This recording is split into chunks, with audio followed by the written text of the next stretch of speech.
goals over the last 4 years. Your nomination has garnered remarkable support from tribes, from organizations, businesses, and people of all stripes and backgrounds, particularly those who are most uniquely and directly affected by the U.S. Department of the Interior and its policies. The dozens of letters of support nationwide further underscore your reputation as a leader, one who's committed to change, committed to fostering relationships, and they reflect a pretty widespread confidence in your vision and in your readiness to lead this organization. The Department of the Interior, of course, plays a central role in addressing many of these challenges, particularly in states like Utah, my state, where federal land management shapes nearly every aspect of our day-to-day life because, well, the federal government owns 2/3 of the land, about 67% in my state.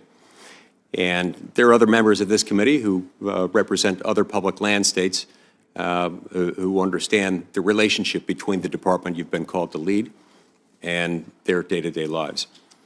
Nearly 1/5 of the land in the United States is under the jurisdiction of the U.S. Department of the Interior. In my state, it's much higher than that, of course. And this influences everything from energy development to public land access, tribal relations, and wildlife management. In Utah, where the federal government controls more than 2/3 of the land, the impact of these policies are profound. The decisions made in Washington ripple through our economy and our communities in ways that are unmistakable and not always positive. Unfortunately, these policies have taken a troubling turn during the Biden administration, expanding national monuments like Bears Ears and Grand Staircase without meaningful input from local communities has jeopardized access and harmed the locals who call these places home. The public lands rule and restrictive management plans have placed unnecessary and often insurmountable barriers in the way of responsible resource development and land access. On his first day in office, President Biden issued a moratorium on oil and gas leasing, severely damaging our energy security and locking away resources we needed to power our homes and our economy. Now, over time, these decisions have revealed a pattern of disregard for the multiple use mandate that federal land management is supposed to uphold and to which it's been subject for nearly 50 years. The consequences of these policies extend, of course, far beyond Utah. As wildfires devastate California, it's clear that mismanagement of public lands has consequences that often reach far beyond rural areas. Federal agencies must reevaluate their approach to wildfire prevention, prioritizing forest management strategies that mitigate the risk of catastrophic blazes. Utah and other western states know too well the devastation that these fires cause, and addressing this crisis must be a very key priority for the department. Reversing course will, of course, require bold leadership and a willingness to embrace innovative solutions. The Department of the Interior must take a hard look at the leasing restrictions of the last few years, which have steered development toward low potential areas while blocking access to high value resources like critical minerals. These are the building blocks of our economy and our national defense, and we can't afford to let bureaucratic delays jeopardize our future. Housing shortages across the West present another daunting challenge that we have to face. By working with state and local governments to identify underutilized federal lands, the department could finally meaningfully alleviate the housing crisis in places like Utah, where the demand for affordable homes far exceeds supply. Bills like My Houses Act would provide a long-term strategy and a strong framework for such partnerships, showing that federal land policy can drive solutions rather than creating obstacles. The Colorado River, a lifeline for millions across the West, faces growing threats. Effective communication and support from the Department of the Interior as states negotiate the river's future will be critical to safeguarding that vital resource. Our national parks also require renewed attention. These iconic landscapes are a source of pride and major economic driver for the gateway communities surrounding them. According to some polls, they're one of the few features of the federal government that people actually like, so we've got to take care of them. The department must work to balance accessibility with conservation, ensuring that visitors can enjoy these treasures without compromising the future. This will require stronger partnerships with local stakeholders to address infrastructure needs and manage visitor impacts. On the regulatory front, the misuse of the Endangered Species Act has caused significant harm by halting development projects and undermining state authority. While the ESA is an essential tool for protecting imperiled species, it must be applied judiciously and in coordination with local governments to avoid unnecessary conflict. Governor Burgum, your track record uniquely positions you, in particular, to lead the Department of the Interior during this challenging time. Your vision and your leadership will be instrumental to restoring balance to federal policies and ensuring that public lands are managed with accountability and with care. Utah stands ready to work with you in tackling these challenges and charting a new course that reflects the principles of federalism and respect for local communities. Utah stands ready to work with you in tackling these challenges and charting a new course, and I invite you to visit Utah as soon as you have the chance to see firsthand the opportunities and the challenges we face. The hearing that we're having today marks the beginning of an essential conversation about the future of the Department of the Interior, and I look forward to hearing your perspective and exploring ways that we can work together to address these pressing issues. Thanks again for your willingness to serve, and really look forward to our discussions today. I'm going to turn the time over now to our ranking member, Senator Martin Heinrich from New Mexico. Thank you, Chairman. And Governor Burgum, welcome to the Energy and Natural Resources Committee. We had a great conversation last week. I'm very much looking forward to hearing your answers to the questions today. And I too want to begin by acknowledging the horrific wildfires in California over the last couple of weeks. And having spoken to many of my members on the dais, I know you're going to get some questions about that, and in particular about firefighters and how we make sure that they are supported. The Department of Interior has responsibility for an incredibly broad array of issues, from conserving the places that Americans love to spend time with their families, to protecting and recovering our most iconic wildlife species, to delivering water to cities and farms across the West, and fulfilling our nation's trust responsibilities to tribal nations.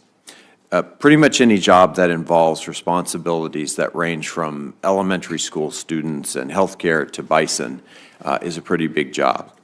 Public lands are, they're where we go to camp and hike and hunt and fish and spend time with our families. They're where our veterans go to seek the peace and solitude that their service to our country could not always provide. And while there are some who argued that the very existence of public lands, places like Yosemite or the Bitterroot National Forest, are unconstitutional, but most Americans know that the idea of lands that belong to everyone, no matter where they live or who their parents are or how thick or thin their wallet is one of the most democratic ideas from our nation. I hope you'll join me in keeping public lands in public hands. And the Interior Department is also the leader in meeting our nation's trust responsibility to tribal nations and upholding the treaty commitments that we as a nation made to tribes and their members. As a nation, as we discussed in my office, we routinely fall short of meeting those commitments. We can and we must do better. As the relentless pace of climate change brings bigger floods, hotter summers, higher winds, as we've seen in California, and diminished snowpack, which we are experiencing in New Mexico, it's also driving the long-term aridification of the western United States. Over the next 50 years, it's expected that New Mexico will have 25% less water than we have had historically. And we're not alone in that. The Colorado River, which provides drinking water for 40 million people, irrigates billions of dollars worth of crops, provides essential habitat for fish and wildlife, and will likely never return to those early 20th century flows that we used to be able to expect. Through the Bureau of Reclamation, the Department of the Interior must play an active role in helping the West transition to that new water reality. And as you know, the Interior Department is also an energy department. As we make the transition to a cleaner energy economy, the land and water managed by the department will play an indispensable role in producing the energy that we need, as well as facilitating the ability to move that energy around the country. From geothermal and hydrogen to solar and wind, the department's work is at the center of our energy future. Governor, I very much look forward to hearing your plans on all of these topics and more, and I think we'll have some very active questions from all of our members today. Thank you, Senator Heinrich. We're now going to hear introductions from the North Dakota delegation. First, we'll hear from Senator Hoeven, and then a moment from Senator Kramer. Thank you, Chairman Lee, and also Ranking Member Heinrich. Appreciate that, and thanks for holding this hearing today. Doug, Governor, welcome to you, and Catherine, welcome to you, and Doug, to your whole team. It's great to see you guys. Thanks for your just incredible service on behalf of North Dakota, and it really is an honor today to introduce you to our Energy and Natural Resources Committee. Senator Kramer, welcome to you as well. Good to have you here. I'm not sure where to start. I've known Doug for more than 30 years, and we've been working in various capacities for the duration, and as well as just being a very good friend, both Doug and Catherine to myself and my wife, Mikey. So on behalf of her as well, greetings, and thanks for your willingness to serve. Of course, grew up in Arthur, North Dakota, and then went to school at NDSU State University, home of the Bison, the mighty Bison, and then I went to a lesser-known school for Stanford, I think, for an MBA, right? But after that, went to work for McKinsey Consulting. My staff wrote up this beautiful, introduction, but I think I'm just going to talk a little bit about our shared time together and friendship. Came back, and actually there was this nascent software company, Great Plains Software, and he, along with some of his relatives, mortgaged a family farm and bought it on a flyer, and went to work and started hiring these kids from across, young people from across North Dakota, to develop this software company. And I went to his office, I don't know, a long time ago, over 30 years ago, and he was in there, he was just putting these 8x8, I guess, floppy disks into sleeves, and then he put them into boxes, and then putting them into larger boxes, and they were shipping. And I said, Doug, what is this? What are you doing? Well, I then learned all about, if you know Doug, you know what I mean, it's true, all about PC software. And he built that company up, sold it, or went public in 1997 with it, sold it to Microsoft in 2001, and that became Microsoft Business Solutions. And so Microsoft Business Solutions today had its genesis in Great Plains Software. Doug ran Microsoft Business Solutions for a number of years, kept it there in Fargo. It was the largest location for Microsoft outside of Bellevue, Washington, and it had, 2,000 or more North Dakotans working for him from across the state. Left that after a while, started some more companies, went into philanthropy, including some really great things for our North Dakota State University and many other things. Revitalized, in many respects, downtown Fargo with his real estate development. And in 1997, when I was governor, I gave him the Theodore Roosevelt Rough Rider Award, which is our highest award. And I can remember him looking at me at the time and going, gee, John, I hope I'm not done accomplishing things. And obviously you weren't, Doug. Ran for governor in 2016, won. Ran again in 20 and won overwhelmingly, mostly because of Catherine, we think, but won by a big majority. Did a great job as governor. Ran for president, and actually was the first of the presidential candidates when he left the race to endorse President Trump.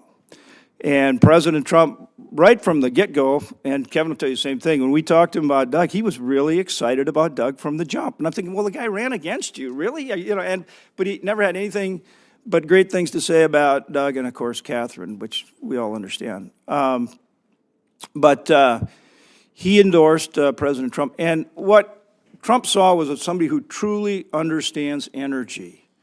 And the Trump administration has such a big energy agenda that he knew this was the guy to lead it. So it's not just about leading the Department of Interior Secretary, but leading the National Energy Council. And that's what President Trump has really seen in him. But that being said, because there's a lot of things that Interior touches. I mean, this is a guy that loves the outdoors. He's got a ranch. He loves to be outside, riding horses, you know, rounding up cattle. He loves to hunt. So he loves the outdoors. He loves the national park system. He's a historian.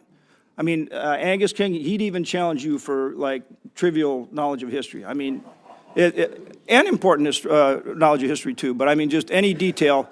Head-to-head, you two guys go in detail. It'd be fun to listen to for a while. And so he loves the outdoors. He loves the park system. And talk to folks that he's worked with in Indian country. Every single tribe in North Dakota, we have 5 reservations, and we have a lot more tribes than that, but every single tribe has endorsed him. Mr. Chairman, I ask that these letters be introduced into the record. Without objection. And more than 180 different tribes across the country have endorsed him too.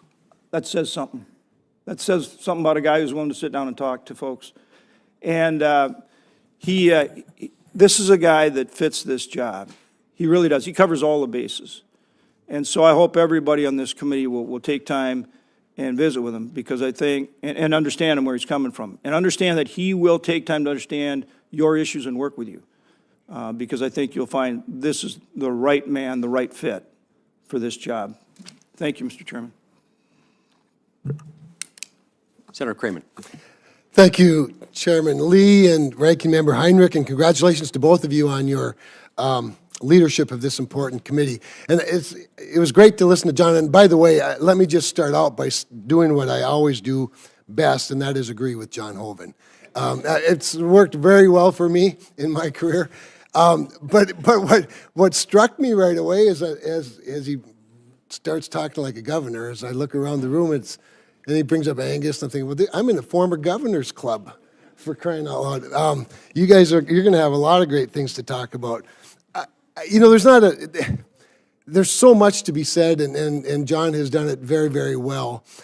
So I'm just going to highlight a couple of things. And to John's point about President Trump's confidence in Doug Burgum, he called me a lot, the president did. He even called me when Doug was his opponent and said, I like that Doug Burgum guy a lot. And he said, he's just so smart, and he's so good, and he's got a big brain, and he understands everything. And I said, he does. He does. And he'll be very, very, very valuable to you in your service.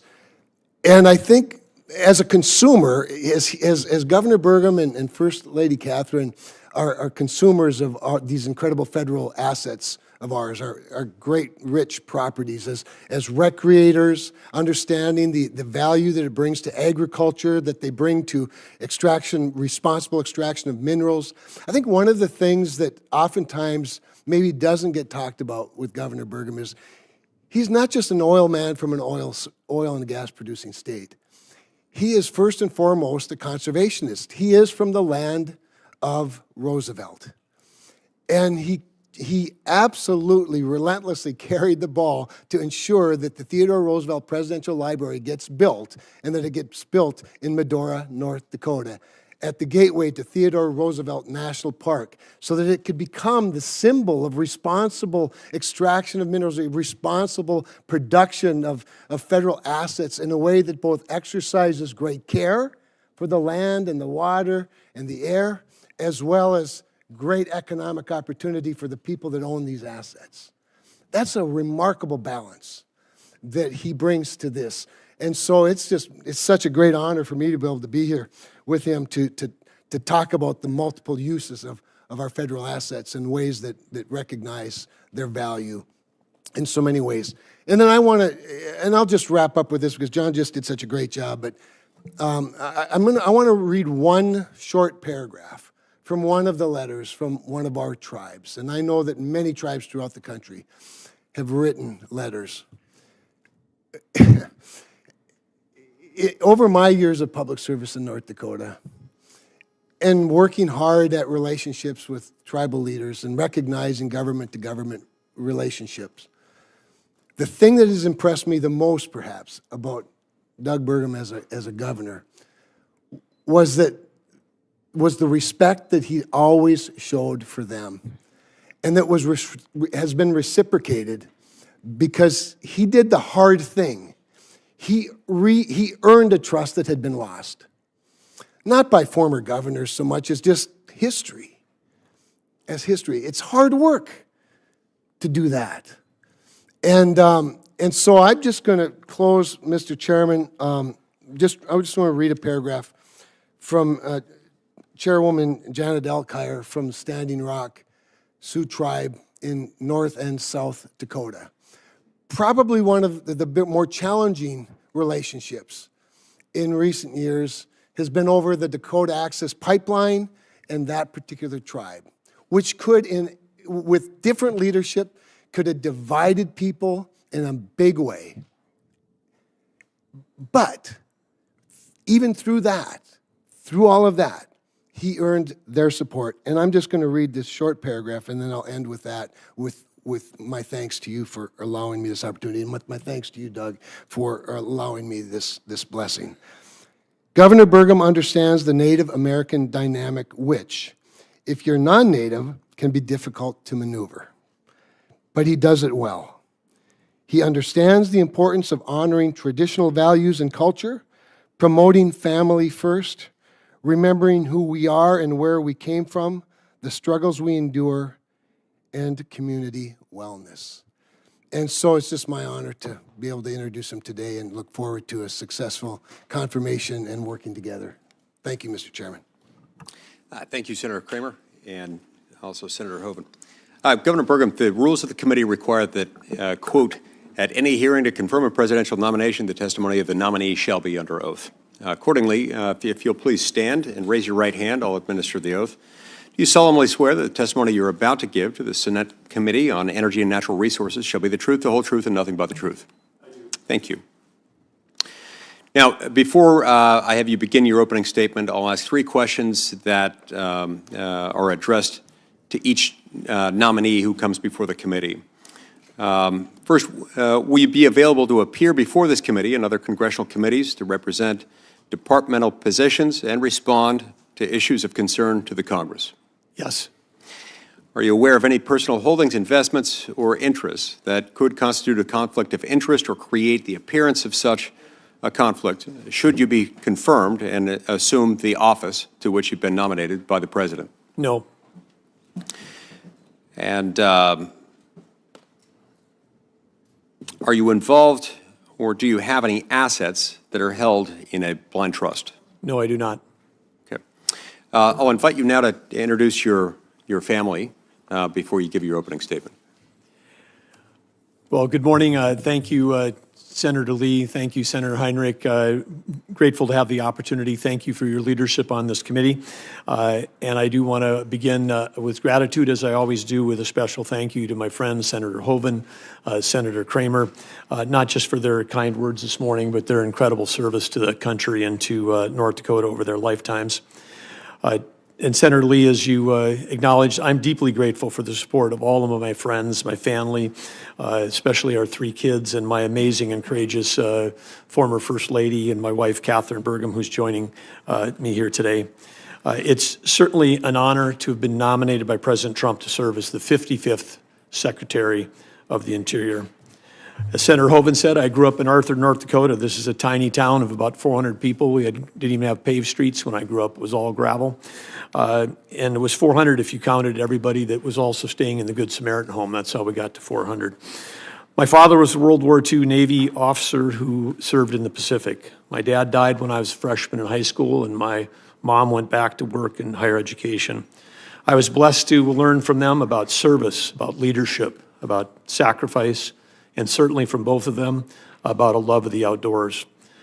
Growing up, I worked in our family's grain elevator.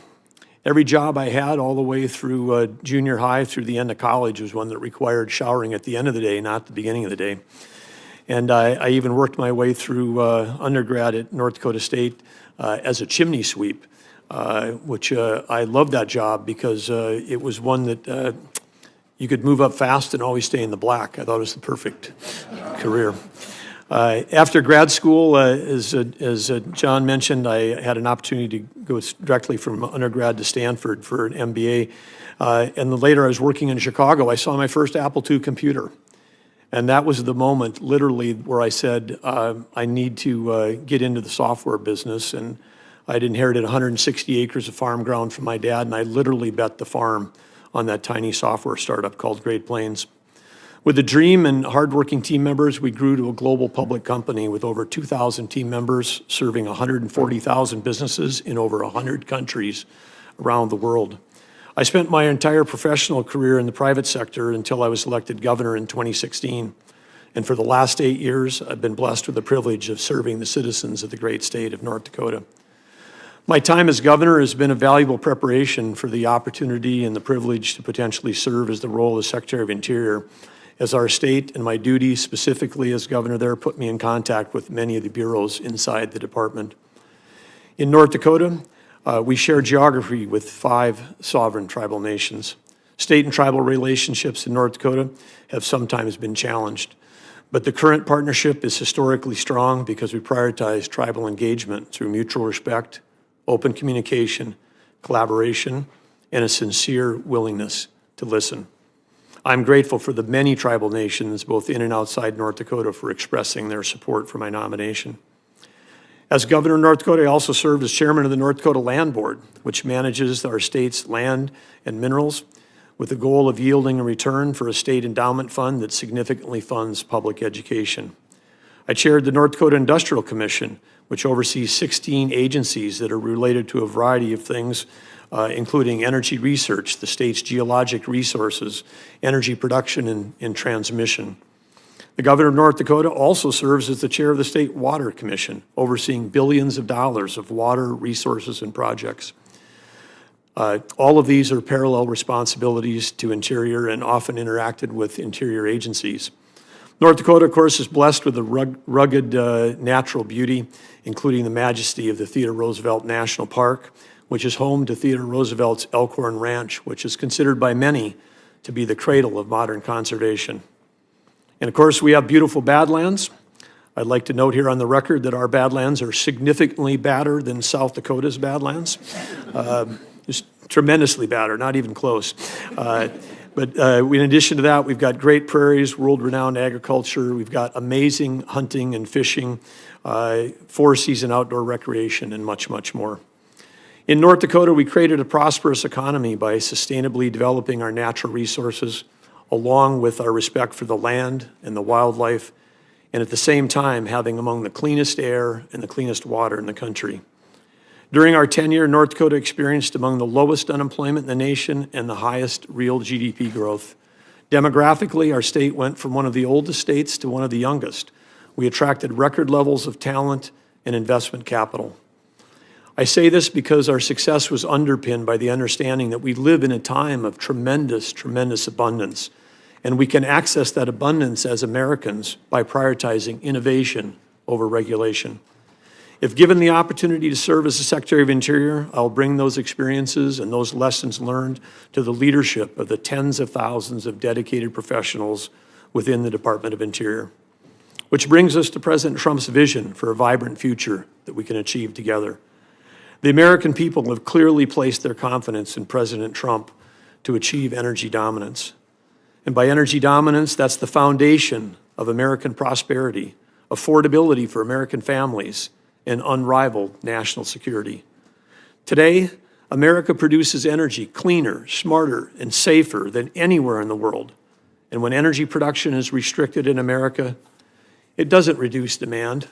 It just shifts productions to countries like Russia and Iran, whose autocratic leaders not only don't care at all about the environment, but they use their revenues from energy sales to fund wars against us and our allies.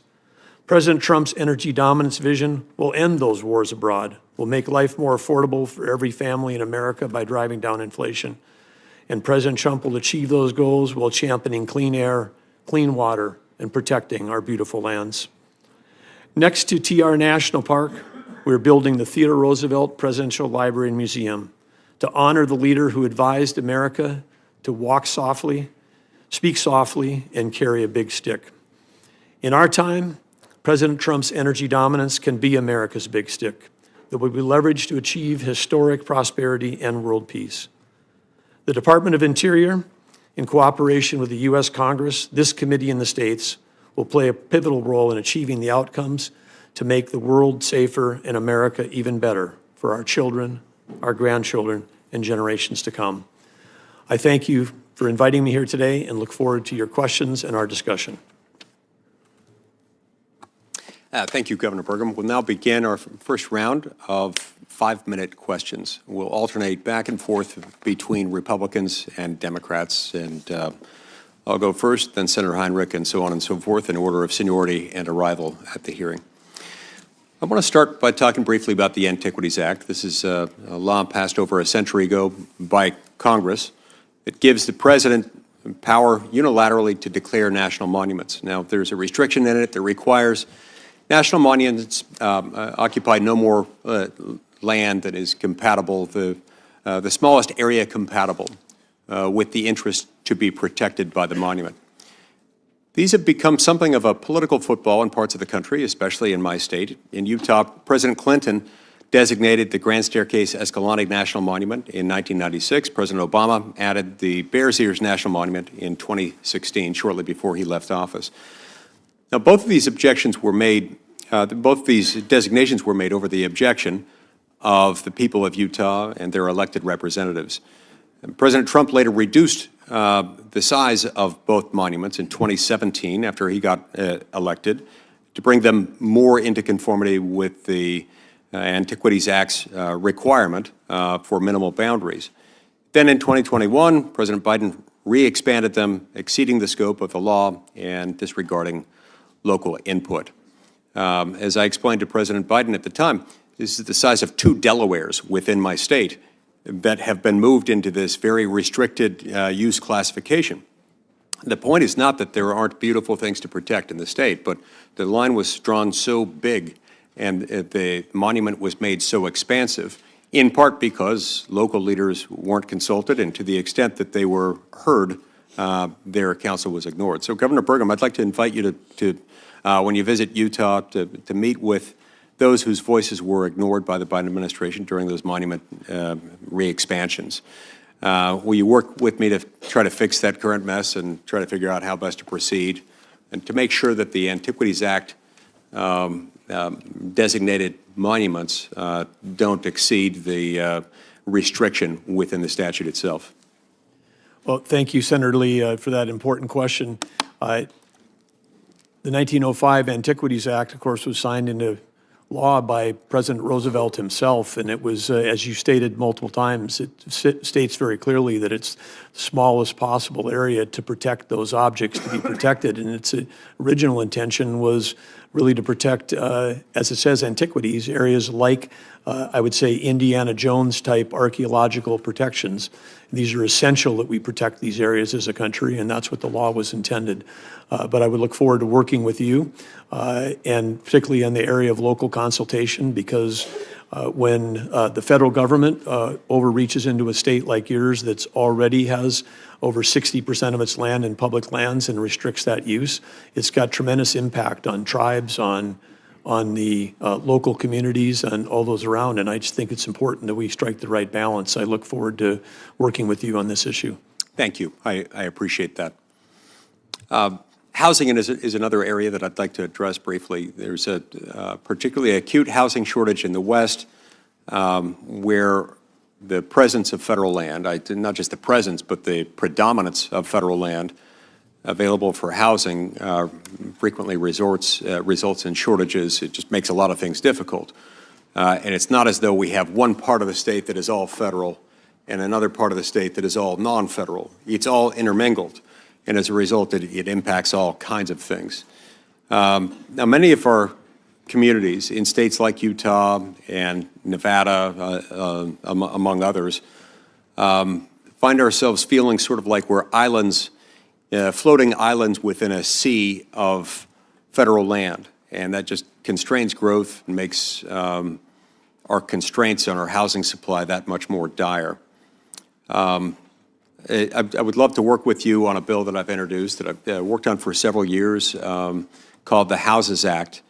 And in addition to looking for and developing other creative ways to address the housing affordability crisis in the West, in your view, how can the Department of the Interior help address the housing crisis in areas like, as is the case in my state, where the presence of federal land often inhibits community needs? Well, understand that one of the great challenges we're facing in this nation right now is housing affordability. And in my discussion and friendship with Governor Spencer Cox of your state, know that it's a high priority for him and for the state. I think there are opportunities for us to accomplish both. I mean, like I said, we're in a time of abundance. When we've got federal lands abutting urban areas, and we maybe have other areas that maybe need to be protected, like we've done in North Dakota as governor. Sometimes we've done land swaps, so we trade state land for private lands to provide better outcomes for both of those pieces of land. And I think there certainly are opportunities here. Public lands in general, some like the national parks, absolutely, we need to support and protect every single inch of those. But in other cases, we've got a multiple use scenario for our lands. And I believe there's pathways we can find, particularly in states like yourselves and others that have 50, 60% or more of your land held by the federal government, that we can find appropriate solutions to help address the housing. Look forward to working with you on that. Thank you, Governor. I see my time's expired. We'll turn the time over to Senator Heinrich. Governor, I want to actually kind of continue on that same vein. And I had a very long and detailed question here written by my staff that I'm going to depart from and just go to the heart of the issue, which is, I think what people are concerned about, and there was this was a very hot issue this year because of legal action, is the idea that we would somehow, in a wholesale way, divest of our public lands. So talk a little bit about that, how we can stay true to our conservation history, make sure that the things we do on our public lands, especially, well, not especially, but economically, recreationally, and as, they play such an essential cultural role in states like mine, can be supported while making smart decisions about individual parcels. Well, thank you, Senator Heinrich. I think we have to look no further than New Mexico for the answer to the fact that we can find the balance, because as I know Senator Hoeven and I hate to acknowledge, but New Mexico passed North Dakota as the #2 oil and gas producer in the state, and yet your state's got a tremendous record of protecting, cultural and historical lands and providing that balance. So I think there is certainly the opportunity for us to find that balance going forward, where we can protect the land that we need to protect, but also solve issues, whether it's housing or whether it's a resource development that may be of interest to the tribe and the local communities. And that's something we really pride ourselves on in New Mexico, is that we have been able to strike a balance, that we've been able to be an energy leader on many fronts, and at the same time we've created a number of national monuments even that are not controversial, that are deeply supported by local leaders, by veterans groups, by tribes, by hunters and fishermen alike. So I would just simply ask that before the department makes wholesale changes to conservation designations in the state of New Mexico, at least, that you would meet with myself and any local leaders who helped to create those designations in the first place. Yeah, I think that, yes, absolutely would look forward to those discussions with you and those. And I think, again, as you've described, the key to this is the local consultation.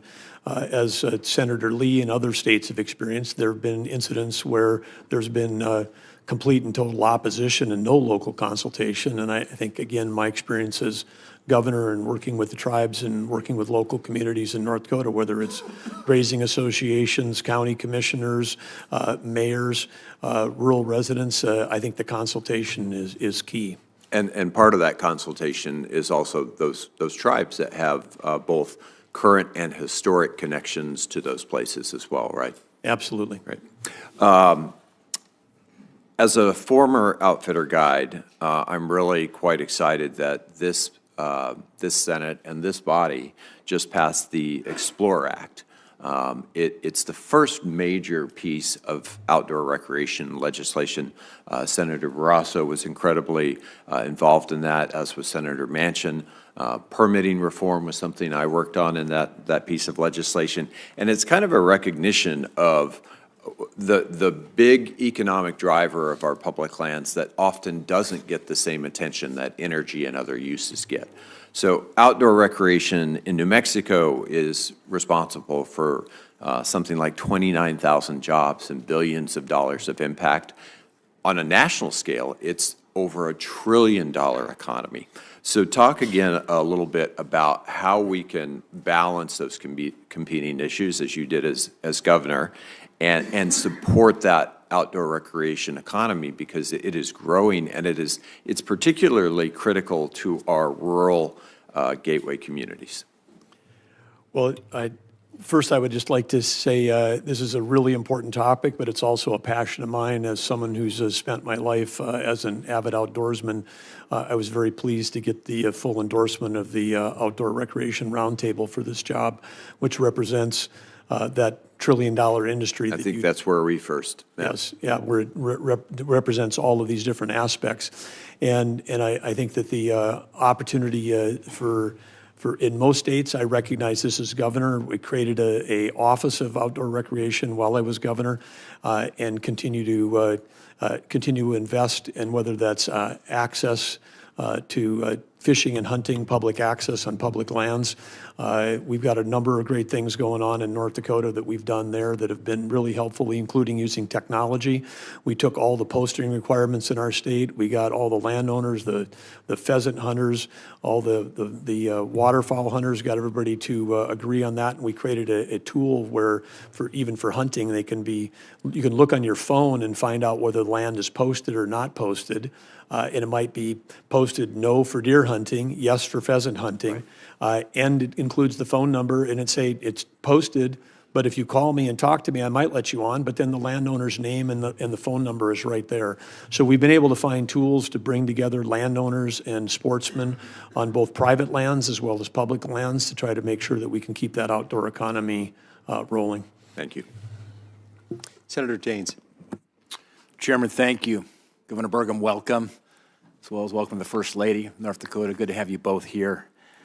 If confirmed, you will be 8th in line of succession to President of the United States, Governor, and that goes in line with when these departments became part of the United States government. Interior goes back to 1849, and the oldest agency within Interior is the Bureau of Indian Affairs, is BIA. I think it's only fitting, before I get into my questions and my remarks, if I might submit a letter for the record from the Coalition of Large Tribes, of which three of my 12 federally recognized tribes in Montana are part of COLT. Of course, you have 5 federally recognized tribes and members of COLT. But if I just read the letter that they wrote in your support, it says, it's been incredible for COLT tribes to have such a close supporter nominated to the Secretary's office. He is someone in whom we have deep trust and confidence. We have gone to him with our most complex, difficult issues over many years. He is exactly the kind of leader tribes need at the Interior Department. And they close in the letter by saying this: Governor Burgum has COLT's highest recommendation and endorsement to serve as the next Secretary of the Interior. Mr. Chairman, I'd like to submit this letter for the record. Without objection. Governor, last week, the Fish and Wildlife Service denied Montana and Wyoming's petitions to delist the greater Yellowstone ecosystem and Northern Continental Divide ecosystem grizzly bears because these two populations have exceeded recovery targets by so much that the service no longer believes these two populations are even distinct. We should be celebrating the fact that grizzly bear has recovered, is an example of a great species now that has recovered and is prolific across these ecosystems. But sadly, this ruling coming out of FWS punishes Montana's successful grizzly bear recovery efforts. It's really completely backwards. We should be celebrating the recovery, but instead, we are now having to sacrifice to adjust living with the bears, whether it's predation losses by livestock producers as well as human safety. Sadly, many Montanans have been killed, badly mauled by grizzly bears. So the people back home take this very, very seriously. It's literally gotten to the point up along the Rocky Mountain front, west of Great Falls, where our playgrounds in one of our schools, they have high fence there to protect the children from grizzly bears when they go out for recess. The service keeps moving these goalposts for delisting and returning these bears to state management where it absolutely belongs, like we've done with the wolves. The service set recovery numbers at 500 and 800 respectively for the greater Yellowstone ecosystem and the Northern Continental Divide ecosystem. The most recent estimate is now, best science, 2,100 bears in these two ecosystems. Governor Burgum, would you acknowledge that the data shows the recovery of these two populations and commit to working with me to delist them?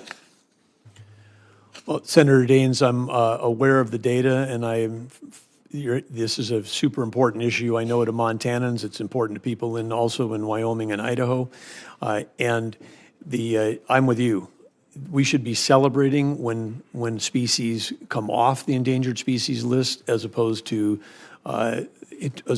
fighting every way we can to try to keep them on that list, because, as you say, the complications. And the other thing you mentioned in your remarks is also the state.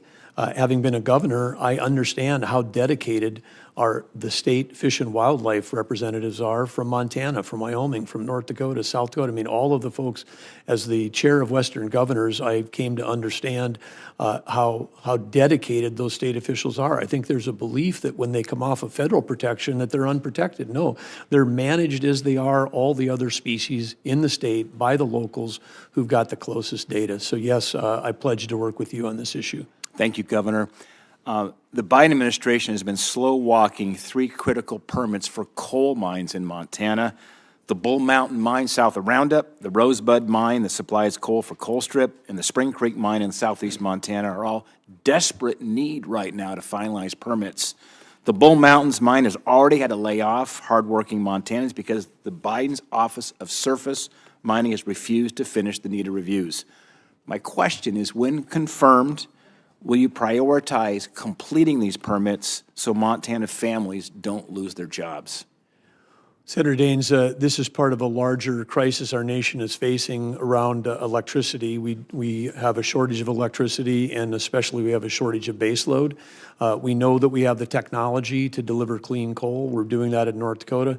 Senator Hoeven and others began these efforts over 2 decades ago, but we have an opportunity to decarbonize, produce clean coal, and with that produce reliable baseload for this country. And so again, we are absolutely would want to work with you on this issue, because this is something that's critical to our national security. Without baseload, we're going to lose the AI arms race to China. And if we lose the AI arms race to China, then that's got direct impacts on our national security in the future of this country. Mr. Chairman, I'm one just final statement to read, and I'll complete my questions. I want to quickly close by highlighting the importance of a bill that I'm working with Senator King of Maine. We co-chair the National Parks Subcommittee. We're proud of the fact that no matter which way the gavel goes, it goes back and forth over time in the U.S. Senate. Angus King and I are always co-chairs as we work together on behalf of our national parks. I'm working with him to reauthorize the National Parks and Public Land Legacy Restoration Fund. This is critical to address the deferred maintenance challenge we face with our great public lands. President Trump signed the greatest conservation win in 50 years when he signed the Great America Outdoors Act, and I thank Vice Chairman Heinrich for helping so much and getting that across the finish line. He signed that in 2020. I hope I can count on your support for reauthorizing this program. You can, absolutely. We have the The Great American Outdoors Act by President Trump was a great step forward, but I know from my own personal experience, Governor of North Dakota, and working with the Theodore Roosevelt National Park, that the amount of deferred maintenance that we have is probably even greater today across the park system than it was when that bill was passed. And so we have to continue to invest in our national parks. Great. Thank you, Governor. Senator Hirona. Thank you, Mr. Chairman. Welcome. As part of my responsibilities to ensure the fitness of nominees before any of the committees on which I sit, I asked the following two initial questions. First is, since you became a legal adult, have you ever made unwanted requests for sexual favors or committed any verbal or physical harassment or assault of a sexual nature? No, Senator, I have not. Have you ever faced discipline or entered into a settlement related to this kind of conduct? I have not. We received your testimony late yesterday, and you noted that, and quote, President Trump's energy dominance vision will end wars abroad, end quote. And President Trump has directed you to expand oil and gas drilling on a massive scale, which will lead to increased burning of fossil fuels. Now, the scientific consensus is that burning fossil fuels is a primary human cause of climate change. In 2017, then Secretary of Defense James Mattis, appointed by then President Trump, told the Senate Armed Services Committee that, quote, climate change is impacting stability in areas of the world where our troops are operating, end quote. In 2014, Secretary of Defense Chuck Hagel said that climate change is a critical national security threat and a threat multiplier. Now, these are two secretaries of defense. They know something about war. Were you aware that they testified before the Senate Armed Services Committee on a number of times that burning more fossil fuel is actually going to not result in the end of wars, but could very well exacerbate and cause wars? Were you aware of this testimony? Senator, no, I'm not aware of that specific testimony, but I do know that within fossil fuels, the concern has been about emissions, and within emissions, we have the technology to do things like carbon capture to eliminate harmful emissions. No, the fact of the matter is that you have military leaders who acknowledge that climate change is a major issue. And for you to take the position that you're going to engage in active actions that will result in the burning of more fossil fuel, it's troubling. As Secretary of the Interior, it is your duty to see that the department carries out its mission to protect and manage our nation's natural resources and cultural heritage. If you are ordered by the President to act in a manner that is counter to the department's mission or to the Constitution, such as drilling in Bear Ears National Monument, will you do as the President asked? Because he wants to drill in that monument. Well, Senator, of course, as part of my sworn duty, I'll follow the law and follow the Constitution, and so you can count on that. And I have not heard of anything about President Trump wanting to do anything Well, other than advancing energy production for the benefit of the American people. We all know that the President wants to drill, baby, drill. And in your testimony, you say that he has a energy dominance vision. So I would ask you that should you be confirmed that you will have these kinds of matters that you'll have to decide, are you going to drill in a monument? Are you going to protect our natural resources? Or are you going to drill, baby, drill? So I raise that as a concern with you going forward. Compacts of free association. Last year, Congress renewed our compacts of free association, and that comes within the purview of Interior. It involves Palau, Micronesia, and the Marshall Islands.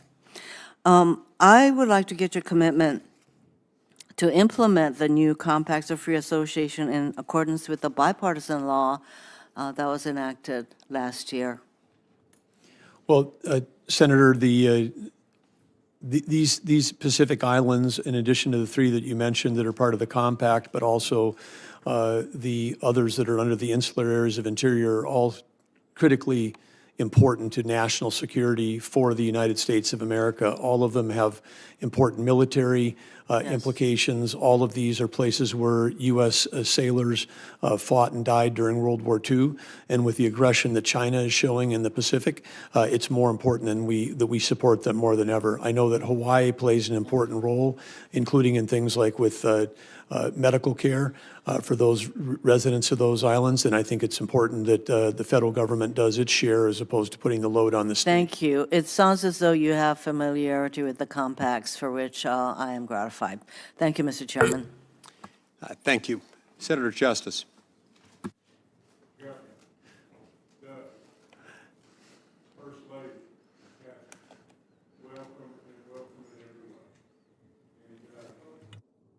I've got, my questions are going to be short and sweet, but I can tell you just this, that I think we share in the fact that energy is the key.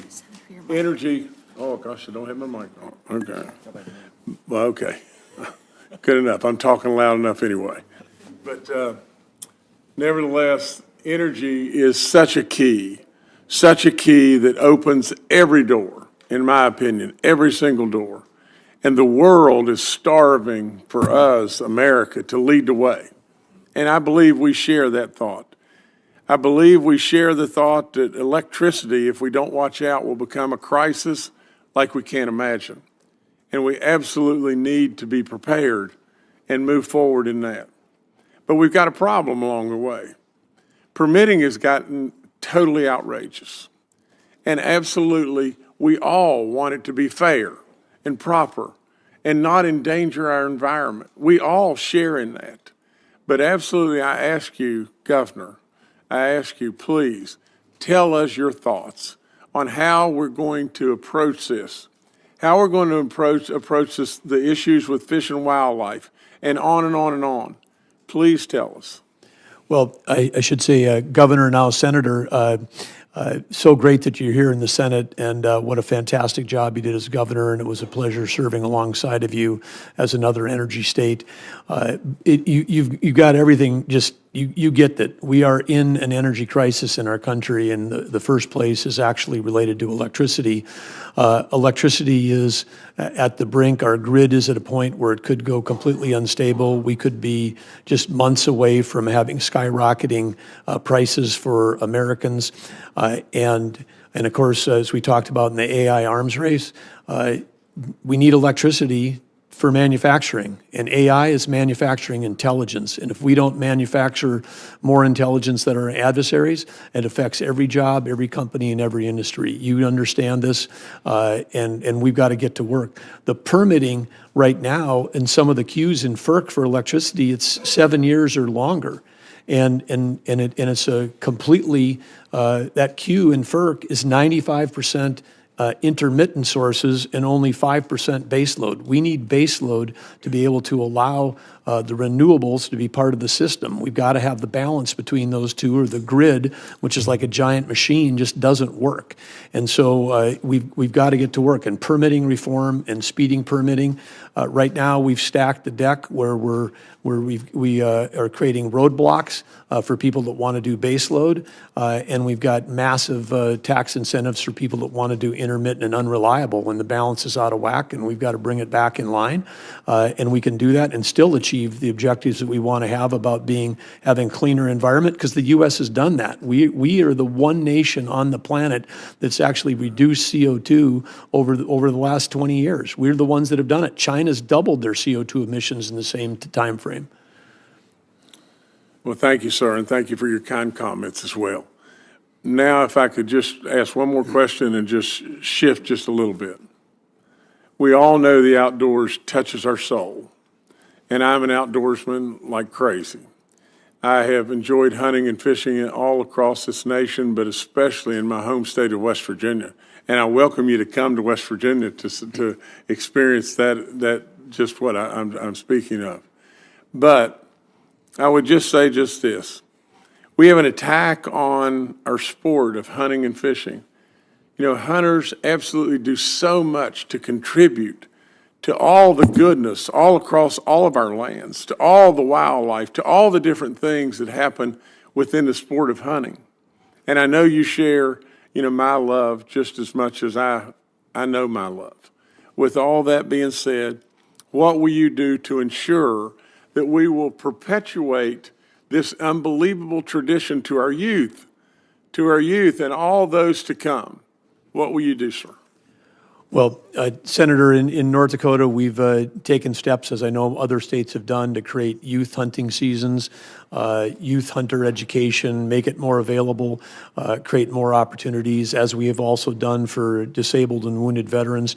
But when we have public lands and we've got public access, the greatest conservationists in our country, and some are probably listening today, but whether it's the Rocky Mountain Elk Foundation, Mule Deer, Pheasants Forever, Ducks Unlimited, you name any of these organizations, they're the ones that raise the money that actually pour dollars into conservation in this country. Hunters, the Safari Club, all of these different groups, and of course, President Roosevelt, Theodore Roosevelt, one of the founders of Boone and Crockett. I mean, he was a hunter who also set the ethic for conservation for our country. And so these two things go hand in hand. You cannot separate hunting from the love of outdoors, respect for wildlife, and dollars that flow back into habitat and making sure that we've got a hunting, we've got the privilege of hunting for the public. It doesn't matter who you are. In North Dakota, you can get a $20 tag and go on a hunt that's just as amazing as if you were, going to Africa. I mean, it is a miracle that we have in this country, one of the few countries that has that, something we have to fight and protect to preserve. Thank you, sir. And I've only got just one other comment. You know, President Trump is bringing to us amazing nominees. But in my book, this man, just think just for 1 second. He's super smart. His track record's unbelievable. He has experience off the chart. If anybody is the pick of the litter, it's got to be this man. He's done an amazing job. But he's got courage like you can't imagine. Just think about this. He stood on one leg at the debate and absolutely with a torn Achilles. And I've been a coach forever in basketball. And I've seen kids get a torn Achilles, and absolutely it is one serious injury. How you did this, I will never know. But nevertheless, I give him kudos for courage beyond belief. Thank you so much, sir. Thank you, Senator. Maybe you'll tell us that someday. I assume it involved just biting on a leather strap until moments before you walked on the debate stand, but we can save that for another day. Senator King. Thank you, Mr. Chairman. I associate myself with the comments about sportsmen. Just several weeks ago, I accepted the chairmanship of the Congressional Sportsmen's Foundation, which I'm greatly honored to do and look forward to working with you on those issues. I have visited your wonderful state, camped there, visited Minot with Senator Kramer, and I must say Minot is the flattest place I've ever been in my life. One of the locals said the good thing about it is if your dog runs away, you can still see him after 3 days. And I also want to compliment you. A lot of people talk about an all-of-the-above energy strategy. You did it. You implemented it in North Dakota. Over 30%, 36% of your electricity comes from wind. And I hope one of the projects you might undertake when and if you are confirmed is to convince your boss that wind power isn't all bad. He is well known for his opposition to wind power, but you know that the benefits are there. Of course, base load is also important. Storage is important to balance the grid. I understand that. But coming from a state where 36% of your electricity came from wind, I hope you can talk to the president about the fact that wind has its virtues and can contribute significantly because we are, as you note, facing a huge energy challenge over the next 15 to 20 years to support the knowledge economy. Will you undertake that project? Senator King, certainly you've got great wind resources in Maine. We've got good wind resources in North Dakota. Not every state is lucky to have that. The resources that we do, where the wind is blowing, maybe that flat ground helps us on that. Very few trees to stop the wind. But I would say the key here you mentioned is baseload versus the intermittent, because we've got to have the right balance, and we maybe have tipped a little too far in one direction. So I think that's the key piece for us. The key short-term emergency. But you do see the value of wind power. A third of your state's electricity comes from that source. Yeah, and most of that we export, and so I think our neighbors are happy to have that.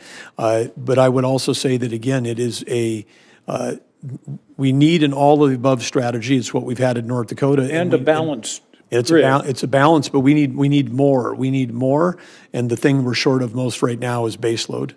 Well, Maine has an asset similar to yours offshore. And the Department of the Interior executed several leases recently. I hope I can have your commitment to continue with those leases. They will produce enough energy for all the homes in Maine, New Hampshire, and Vermont.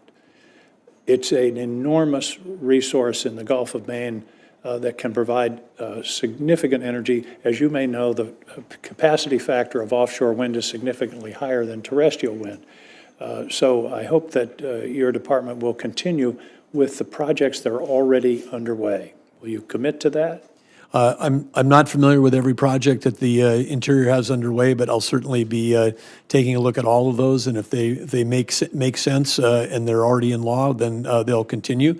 I think the key is, and I think President Trump's been very clear in his statements that he's concerned about the significant amount of tax incentives that have gone towards some forms of energy that have helped exacerbate this imbalance that we're seeing right now today. You talked briefly to your some of the other questions about permitting reform, and I was involved in the discussions with Senator Barrasso, Senator Manchin, and others about the permitting bill that unfortunately we couldn't get across the goal line at the end of the last Congress. I presume that permitting reform not only is for generation projects, but transmission. Do you appreciate the difficulty of permitting transmission assets, particularly in the West? Well, yes, and I think that this is one of the challenges of our time, and it's one of the challenges that we need to undertake, because whether it's a transmission line, a pipeline, whatever it happens to be, trying to get built, it just takes too long in our country. And if we don't have it's one thing to be able to generate that electricity, but if we don't have the ability to transmit it to the places where it's needed, that's going to be a problem. Exactly. Senator Daines has already mentioned the American the Beautiful Act that he and I have introduced. It's a refresh of the Great American Outdoors Act, one of the most successful initiatives of the Trump administration. I remember working with Secretary Zinke on that project. So I'm gratified to hear your support for that proposal. Final point is we talked about, and that talks about the backlog of maintenance in the national parks and public lands.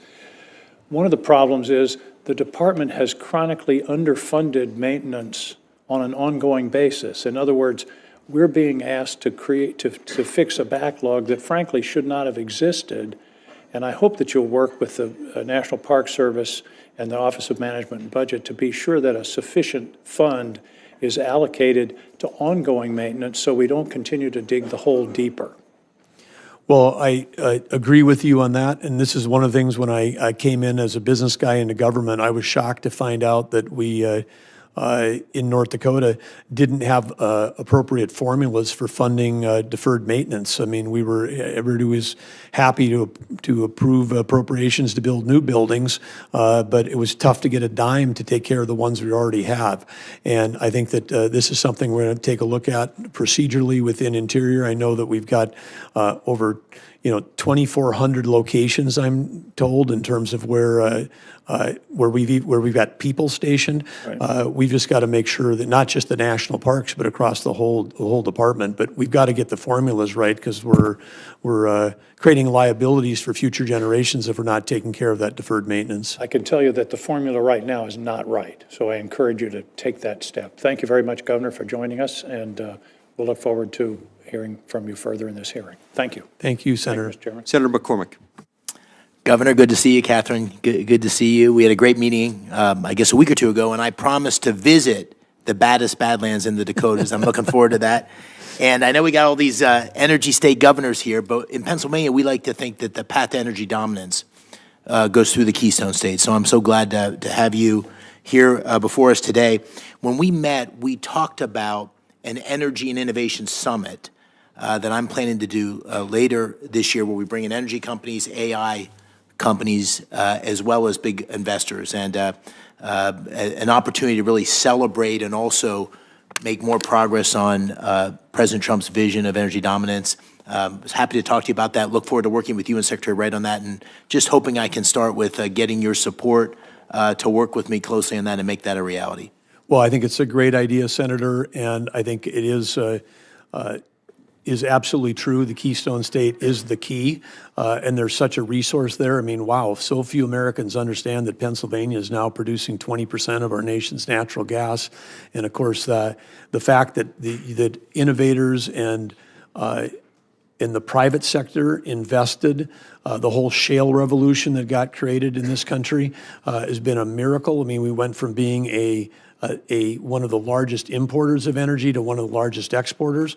And at the time, in Russia, they ran a campaign with all of the psyops they have. We can't be naive. They pounded Europe for 10 years of getting everybody in Europe and Germany to shut down all their base load so they could buy natural gas from Russia. Then they invade Russia invades Ukraine, the price goes up, Russia makes bank like they've never made before, and they're funding a war against us. Germany then rushes to try to reopen their base load power plants. They're doing all that. If America hadn't come to the rescue with LNG exports from our country to Western Europe, this thing could have escalated even beyond the tragedy that we see today in Ukraine. So couldn't agree more, and that really relates to my second question, which is Pennsylvania, as you mentioned, the second largest natural gas producer, and yet America's allies, even states across our great country, can't get access to LNG. So we need to really expand LNG exports. And it'd be a huge win and create a lot of great jobs for Americans, a lot of great jobs for Pennsylvania. So as chair of the National Energy Council, how will you work with the administration to increase natural gas production and new export terminals, get new export terminals online in places like Pennsylvania as quickly as possible? Well, of course, I learned in the private sector, in public companies, you want to make forward-looking statements, and the Energy Council is yet to be created, hopefully by an EO, early in this administration. But one thing I would say that's not a forward-looking statement, it's just a fact, and talked about it with Senator King, but, we've got, 80% of the homes in Maine are still heating their homes with heating oil. It's 41% in New Hampshire. And we can't get a pipeline with clean U.S. natural gas into New England to states like Massachusetts, New Hampshire, and Maine. And at the time of the Russian invasion, not only had Western Europe become dependent, we were offloading hundreds of thousands of barrels of dirty Russian heating oil into New England. Boston Harbor, right? Yeah, so I mean, it's like we have a national security issue, and we've got to be able to get clean U.S. energy to every state. We need the transportation networks, whether it's pipelines or transmission lines, to do that. We can't be at a time of risk, of global risk like we are now in global national security, to not be, to be in a position where we're exposed to supply chains that depend on our adversaries, whether it's critical minerals with China or whether it's heating oil from Russia or uranium from Russia. We can't be dependent on them. We've got the resources here. We need to develop them. Like many energy-producing states, Pennsylvania has thousands of orphaned wells that need to be plugged. Many states have programs to plug these wells that have worked pretty well over many years. I'm concerned that the federal funding that's available for that's being held up for a number of these projects because of red tape. And so, as Secretary, will you streamline these requirements so states like mine can quickly access the much-needed funding to plug these wells? Well, this is I don't want to say a passion project because I'm passionate about a lot of things, but the federal legislation which was put in place during after the pandemic was modeled after something we created in North Dakota, and I want to thank Senator Hoeven, Senator Kramer for their work on doing that. Pennsylvania, of course, you guys have been producing in drilling oil wells since the 1880s. North Dakota's first one wasn't until 1951, so ours were all easier to track of. We've got ours down now in North Dakota to under 200. There are other states that have tens of thousands of abandoned orphan wells, and this is something from an environmental standpoint we've got to take care of. The technology's there, we can clean it up, and there's ways to do that, and it can be great for the local economy, great for reclamation. There's a way to do it. So I've got a lot of knowledge in this area, and you can count on my support to make sure that we've got a Look forward to working with you on take that. care of this. I mean, part of it, the U.S. can be energy dominant, but we have to maintain the path which we're on. We do it cleaner, safer, and smarter than anybody else in the world, and we have to maintain that. Thank you. Senator Cortez Masto. Thank you. Governor, good to see you again. Thank you for meeting with me. Welcome to your wife, Catherine. It's a good name. Thank you very much. Let me just, we talked a little bit about this, but I want to bring this to the public as well, because Senator Lee and I do have a lot in common when it comes to our public lands. That most of the lands in the state of Nevada, about 85%, are owned by the federal government. And he's right. We have to manage not only our housing issues, but economic development, unlike some of the states, your state, where you own most of the land. And so we're always looking for that partnership with our federal partners. And Nevada has a successful track record when it comes to bringing different parties together to create that balance of releasing public land for that needed development, conserving lands, addressing various land management needs. And an example of that collaboration is my Southern Nevada Lands Bill. And so I am hopeful that, based on your comments already to my colleagues, that you believe in a balanced land use, that key to that is local consultation and state consultation. I agree. So I am hoping that you will be willing to work with us as we address in Nevada our housing needs, which is an issue, as well as economic development, and work with me on my Southern Nevada Lands Bill and other lands bills in the state of Nevada. Would you commit to doing that? Yeah, absolutely, Senator. I know that you, other than Alaska, you guys are on the top of the list in terms of having the most amount of federal land. You got some of the same challenges around affordable housing that Senator Lee is seeing in Utah, and with the great success of population growth in Southern Nevada. And I think, again, there's some creative ideas about land exchanges. You've thought through it, I can tell. Would look forward to working with you. Thank you. I appreciate that.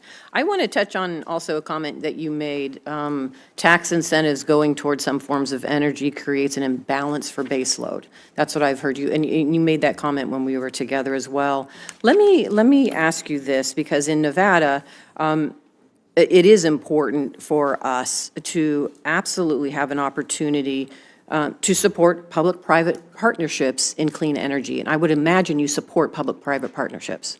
I think it's great whenever we can get more market incentives built into programs. Or if we spend a tax dollar, if we can match it with 2 or 3 from the private sector. That's one of the things we did in North Dakota to really, both grow our economy and extend the return on investment for every taxpayer dollar invested. And I appreciate that. And so with that said, there is a role for the federal government to be a part of incentivizing and supporting those public-private partnerships. Would you agree with that? Yeah, where appropriate, absolutely. All right. And in Nevada, because of the Inflation Reduction Act, as well as the bipartisan infrastructure package, we have benefited not only in Nevada with jobs and growing our economy, but in contributing to our national security and bringing back manufacturing to this country, because we have critical mineral mining going on in Nevada, thanks to those pieces of legislation. We have the complete ecosystem for battery, not only manufacturing, but storage and recycling as well. And our energy now is both gas as well as solar. Solar is really one of the #1 areas that we have in the state for our energy needs, and that's why battery storage is important. So let me ask you this, and maybe I'm wrong about this, but isn't the combination of renewables plus battery storage baseload? Yep, that's certainly the future. And again, as I said before, all the above. We need all forms of electricity. We're short of electricity in this country. We just have to make sure that we have the balance. Because if we don't have the base load, the intermittent, I'll call it unreliable, because the sun doesn't always shine, the wind doesn't always blow until we get storage, and storage is still a few years out to where we're going to be able to operate at grid scale to be able to make that work. Until we get to that time, we really have to have two systems. We have to I fund. agree, but if we don't have the incentives to continue that kind of research and making sure that's happening, because it's happening in Nevada right now, storage. Yes. I've been to the facilities, we see it. If we don't have those incentives, then we're never going to get there. And so my concern is, and what I'm hearing is, under this administration, a shift from those incentives for renewables back to fossil fuels. And that is not going to do any of us really in this country a benefit to, at the end of the day, leaning into clean energy, being dominant in that space of clean energy, protecting our national security when it comes to that clean energy as well. So I do think there is a balanced approach here, but not one at the expense of another. And I'm hopeful, based on your experience as a governor, what I just heard and I know about your state, because you found that balanced approach for energy, and every state's going to be different based on their geography, that you're going to work with states as well and not take away an opportunity where they can have that balanced approach for energy. Would you be willing to do that, even stand up to the administration when it somehow is not a benefit, what they're trying to do to a state like the state of Nevada? I'm a Republican governor, and I are in lockstep when it comes to moving forward in this space. Well, there are certainly big opportunities in Nevada, whether it's solar, geothermal. There's a lot of opportunities, critical minerals, lots of things to work on. But I would say that the benefit to every American is if we have base load that's reliable, that works, that's part of how we have affordability. I mean, every American today is paying more for their electricity than they were before. So the current policy is hurting every American. It hasn't happened yet, but it's coming soon. More and more brownouts and blackouts because we aren't going to have the balance in the grid. And I think every senator and every governor is going to be hearing from every consumer. And so this is something we have to work on together as a priority to make sure that we restore a balance to the grid. And that means that like I said, you take a look at a FERC queue that's got 95% intermittent and unreliable, that probably tells us we're a little bit out of balance, and we've just got to bring it back and then keep moving forward. But great opportunities to work with you in Nevada. You've got some special opportunities and resources, and I'd say critical minerals, which you mentioned. I'm glad you brought them up. But we in the IRA, we passed all kinds of incentives for electric vehicles at a time when China is controlling 85% of the critical minerals in the world. So, I mean, incenting something which increases our dependence on a major adversary, because we're in a Cold War with China, and we're in a cyber war every day with them. I mean, right now, we're in a cyber war with them, North Korea, Russia, Iran. Every day we're being attacked by these folks. So you don't support the credits for electric vehicles, and that would be something that you would support the administration repealing? Well, I support economics and markets, and if you add up the EV totals, it's over $900 per ton of CO2 avoided. And in North Dakota, we can give you a liquid fuel with zero carbon in it for $60. And so we're doing that today with carbon sequestration for biofuels. So and I know my time is up, and I look forward to talking to you about this, but thank you. I appreciate it. Yeah. Senator Hoeven. I think that interchange demonstrates the kind of really high-level discussion that Governor Burgum brings to these issues. I mean, he really will work through these issues and applies a real analytical approach to problem solving. And I think that's really important for both sides of the aisle. And I think that's something that people are going to very much appreciate about him. Federal law requires that on public lands there be multiple use. Recently, the BLM promulgated rules that violate that law very clearly, in my opinion. Do you support multiple use on federal lands? And I think I know you do, but I want you to express it for the record, and then I want you to tell us why it's so important that we have multiple use on public lands, not just in our state, but across this country. Well, thank you, Senator Hoeven. The answer is obviously yes, but this is the public lands, and particularly when we talk about aspects of BLM, this is essential to local economies, and whether that's grazing rights that were part of this, whether it's recreation opportunities and access, whether it's timber, or whether it's oil and gas and mineral production that supports local economies and supports our country. This land was put away for the benefit, the use, and the enjoyment of the American people. Not every acre of federal land is a national park or a wilderness area. Some of those areas we have to absolutely protect for their precious stuff, but the rest of it, this is America's balance sheet. And I think every American during a presidential campaign finds out and gets pounded into their head that we've got $36 trillion in debt. We got all this debt. We all this debt. Oh, Americans, you owe part of this national debt, $36 trillion. This is on you. We never talk about the assets, and the assets are the land and minerals. This agency in Interior, the Department of Interior, has got close to 500 million acres of surface, 700 million acres of subsurface, and over 2 billion acres of offshore. 2 billion. That's the balance sheet of America. And if we were a company, they would look at us and say, wow, you are really restricting your balance sheet. And do you know what those assets are worth? We don't. I believe we ought to have a deep inventory of all the assets in America. We ought to understand what are our assets, 100 trillion, 200 trillion? We could be in great shape as a country. But then if you said, wow, if we have 200 trillion in assets just sitting there, but we restrict access, we don't cut a tree, we don't use them for recreation, and then we don't develop the minerals sustainably in a smart way, then we're getting super low return for the American people. It's our responsibility to get a return for the American people when we do that. When we did that in North Dakota, you started it as governor. On the land board, we've got, in our little state, we got a $12 billion endowment for K-12 for about 125,000 kids. I mean, we got an endowment bigger than most universities in the country for our K-12 system because we learned how to utilize this stuff. And guess what? We still have among the cleanest air, cleanest water, greatest recreation in the nation. This is the time of abundance. We can do all of it. Yeah, and so it really is about working with people in all these different uses. And that's true with working with, in Indian country on the reservations as well, right? Empowering the local tribe, to decide, make those decisions about how they use the land and all the beneficial ways that they can, right? Yes, well, in our state, MHA Nation, the Mandan, Hidatsa, Rikra, the 3 affiliated tribes, one of the great energy tribes in our country. These guys are, I say, the hardest job in America. It's not being a governor or a senator. The hardest job in America is a tribal chairman because you get a whole nother layer of federal bureaucracy on top of you.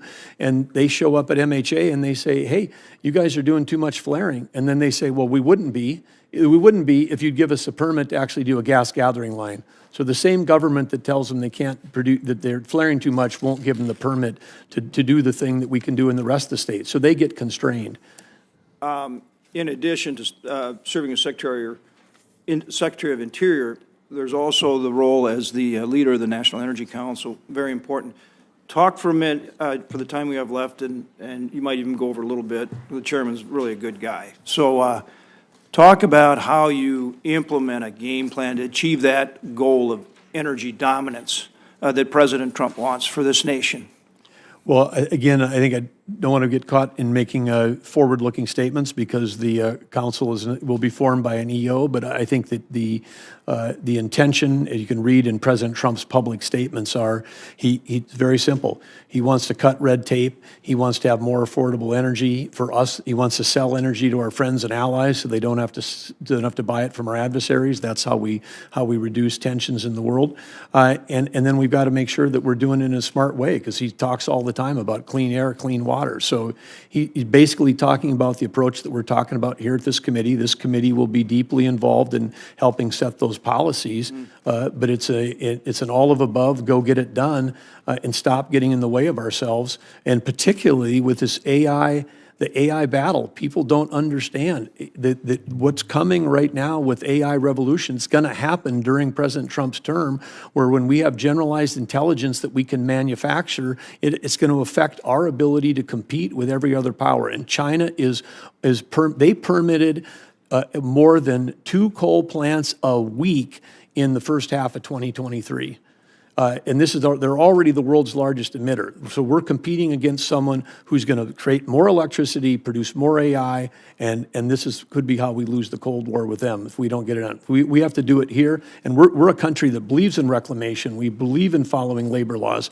China, child labor, no reclamation, no care about the environment. They're a tough competitor right now in terms of their ability to produce electricity. So we've got to get going, and we've got to cut red tape, and we've got to realize that if you shut down U.S. energy production here, it doesn't help the global environment. That's a false trade-off. It doesn't help because somebody else produces it someplace else, less cleaner than we do. Thank you. Thank you. Senator Cantwell. Thank you, Mr. Chairman. Governor Burgum, congratulations on your nomination, and I hope to run through a couple of questions here, so help me out in your brevity if possible. I know the ranking member anyway, and maybe even the chairman brought up our beautiful outdoor economy, which we've heard from your senator that apparently you're a big outdoorsman yourself. But not only have you become steward of over 20% of the land in the United States, but some of the most beautiful, iconic places in America, and these are an economic juggernaut. They are in my state, if you think about Mount Rainier or Olympic National Park or the Hanford Reach or many other places.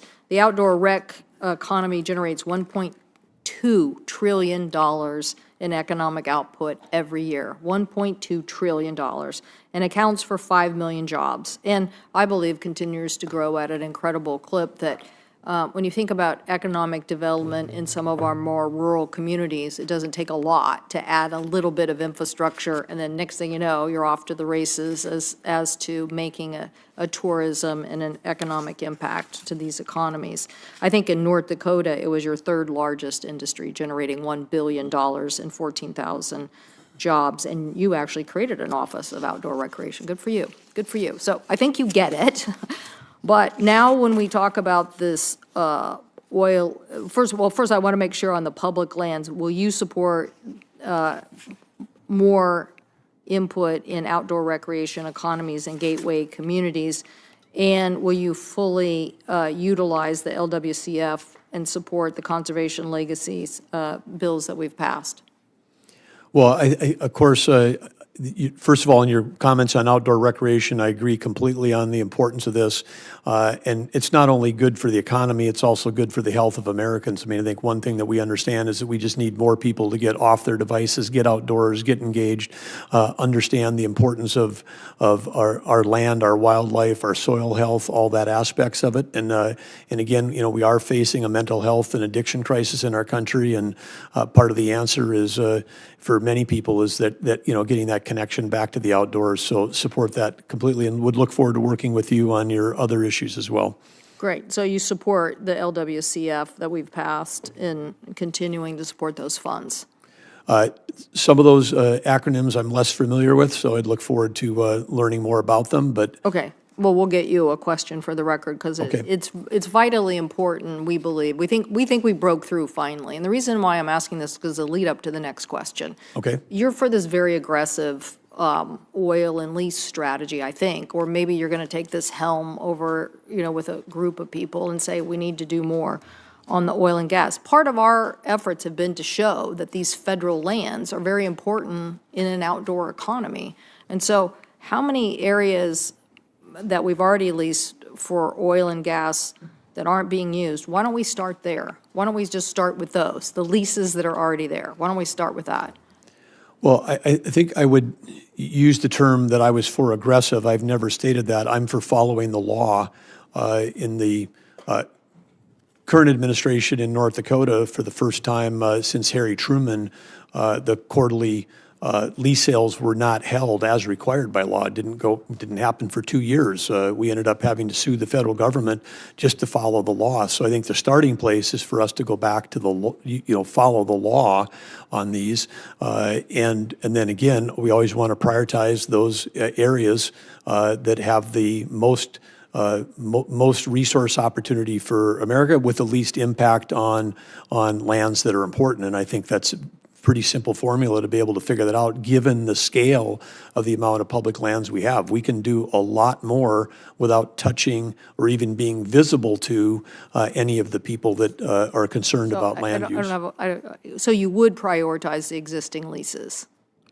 I'm not sure if I understand Juxtaposed to, this conversation, which we've had many times in this committee, let's expand more leases that, that we don't have right now. I'm sure the chairman would we could get into a very long discussion here about Bears Ears, particularly I wasn't for expanding oil and gas leasing into Bears Ears. It's a beautiful protected area. I personally think that the outdoor colony is a juggernaut. I don't want offshore drilling off the coast of Washington. Why? I got a marine sanctuary. Why in God's name? I have a Cascadia fault line. I mean, I could have devastation to an economy that's paying dividends. Why would I want to do that? So I'm just saying, one of the things that would be helpful to hear from you is that you believe in prioritizing on federal land the leases that are already there, as opposed to now going and saying, okay, let's get a big map and open up all federal land to new leasing. Because your point about efficiency, yeah, the most efficient thing is go after what you already have.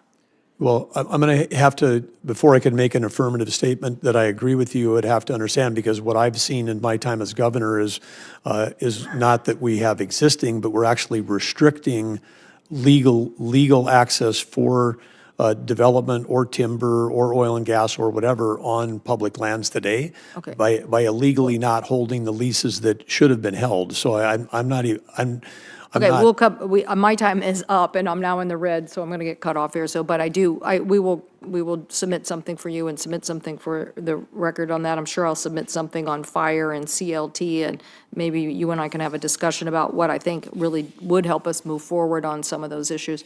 But I also, just for the record, on tribal sovereignty, you believe in tribal sovereignty, you believe in tribal consultation, which doesn't mean you just pick up the phone and have one conversation. Tribal consultation means you actually, when the federal government says, hey, so much money needs to go to tribes, that you actually figure out the plan for that to happen.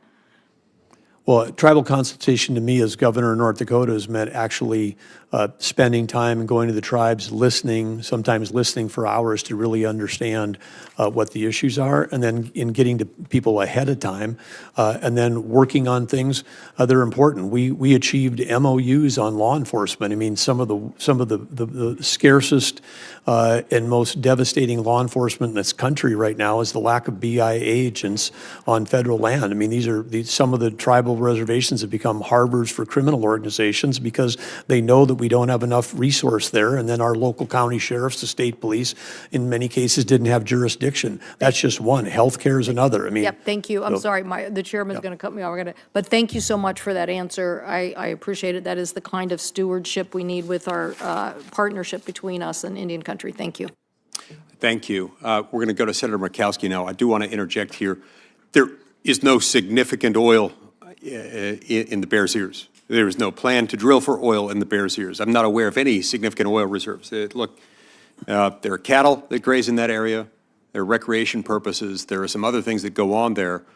I don't know who came up with this idea that somebody's getting ready to drill in the Bears Ears National Monument. It's paranoid fantasy. That's not a thing. The dispute here is about the process by which it was designated. Unilateral presidential action taken without consultation, and to the extent there was any input, it was negative input by the local affected people in a way that affects their access to recreation, their ability to continue to graze their cattle as they have, and other reasons. So let's just keep those facts straight. Senator Murkowski. Happy news to hear that you don't want to drill there. Well, yeah, I mean, there's no oil there, so. Senator Murkowski. Well, we got oil. We got oil. And yes, Governor, you do. It's good to see you, and it's good to have these robust conversations. As you and I discussed, part of our challenge in Alaska is not lack of resource, whether it is oil or gas, coal, whether it's our renewables with everything from, yes, wind, the geothermal, even solar, yes, tidal power. We've got it all. But our big challenge, as you know, is access. And it's been noted that there's several states that the Department of Interior has has probably a disproportionate impact. It doesn't do my heart any good to oftentimes refer to the Secretary of Interior as Alaska's landlord, but we pretty much have to go to Interior to ask for permission to do anything. And this is regardless of what our statehood compact says, regardless of what ANILCA, ANCSA, the lands that are the laws that have a direct impact to us. So it's good to be able to have a conversation with you as the nominee for the Department of Interior, and knowing that you have the scope of knowledge and experience that you bring to these issues. I love the fact that you're talking about America's balance sheet, including assets that we have, such as lands and minerals. Part of the challenge that we have in Alaska is that oftentimes when we talk about our nation's inventory of assets, we're not on the map. We're not included in the surveys. And we're told, well, it's going to be hard to assess that. Well, yes, but look at it from the business perspective. Just because it's hard to assess your assets, you think you're going to keep them off of that ledger, off that balance sheet? So as we're talking about these, recognize that we not only have what we know we have, we probably have 3 and 4 and 5 and 10 times more. We just need to be able to do that assessment. So looking forward to that kind of engagement with you. We have a lot of work to do with the Department of Interior. You and I have had a chance to go over many of these issues. But again, so much of it is about access. And the first question that I'm going to ask, or the first commitment that I'm going to ask of you, is one that I can guarantee that nobody around this panel has mentioned, and this has to do with polar bears. The Biden administration has done a lot of things that most Alaskans don't appreciate, and last week we added another thing to the list. We learned Interior is not going to finish its revised incidental take regulations, these ITRs for North Slope activities. And it's going to leave this very routine renewal of current letters of authorization as unfinished business. Well, when you leave those authorizations as unfinished business, it means that the business of what is going on in the North Slope is put on pause, put on hold. So I need your commitment that you'll work with Alaskans, particularly the Inupiat people up there, the North Slope Borough up there, on basically all things polar bear. Well, be happy to do that. And as you know better than anyone, Senator, I think close to half of the land and subsurface and offshore that Interior controls is in Alaska. Yep. So you can't, Interior you may view as a landlord, but I would view Alaska as one of the biggest assets this country has and one of the biggest responsibilities of Interior, and look forward to working with you. That's exactly what I was hoping you would say, recognizing really the significance there. And I don't want the Department of Interior to be a landlord. I want you to be a partner. I want you to be a partner with us as we determine how we achieve the balance that we talk about in this committee, because we are just as proud of our outdoor activities. You have had an opportunity firsthand. I love your story about the time that you spent in Alaska. We, of course, welcome you back anytime, all the time. But we've been able to access our resources, whether it's timber or whether it's oil, and still provide for a place that most would say, this is where I want to go before I die, type of a location. So I think we're doing something right there. I need to alert you as well as my colleagues. And when we talk about the abundance, we have it in Alaska. But when you can't access it, we're now in a situation in my state where in the south central portion, where we're pretty much 75, 80% of the people actually are living in this region, where the energy, the natural gas that we have been relying on out of Cook Inlet is dwindling in its supply.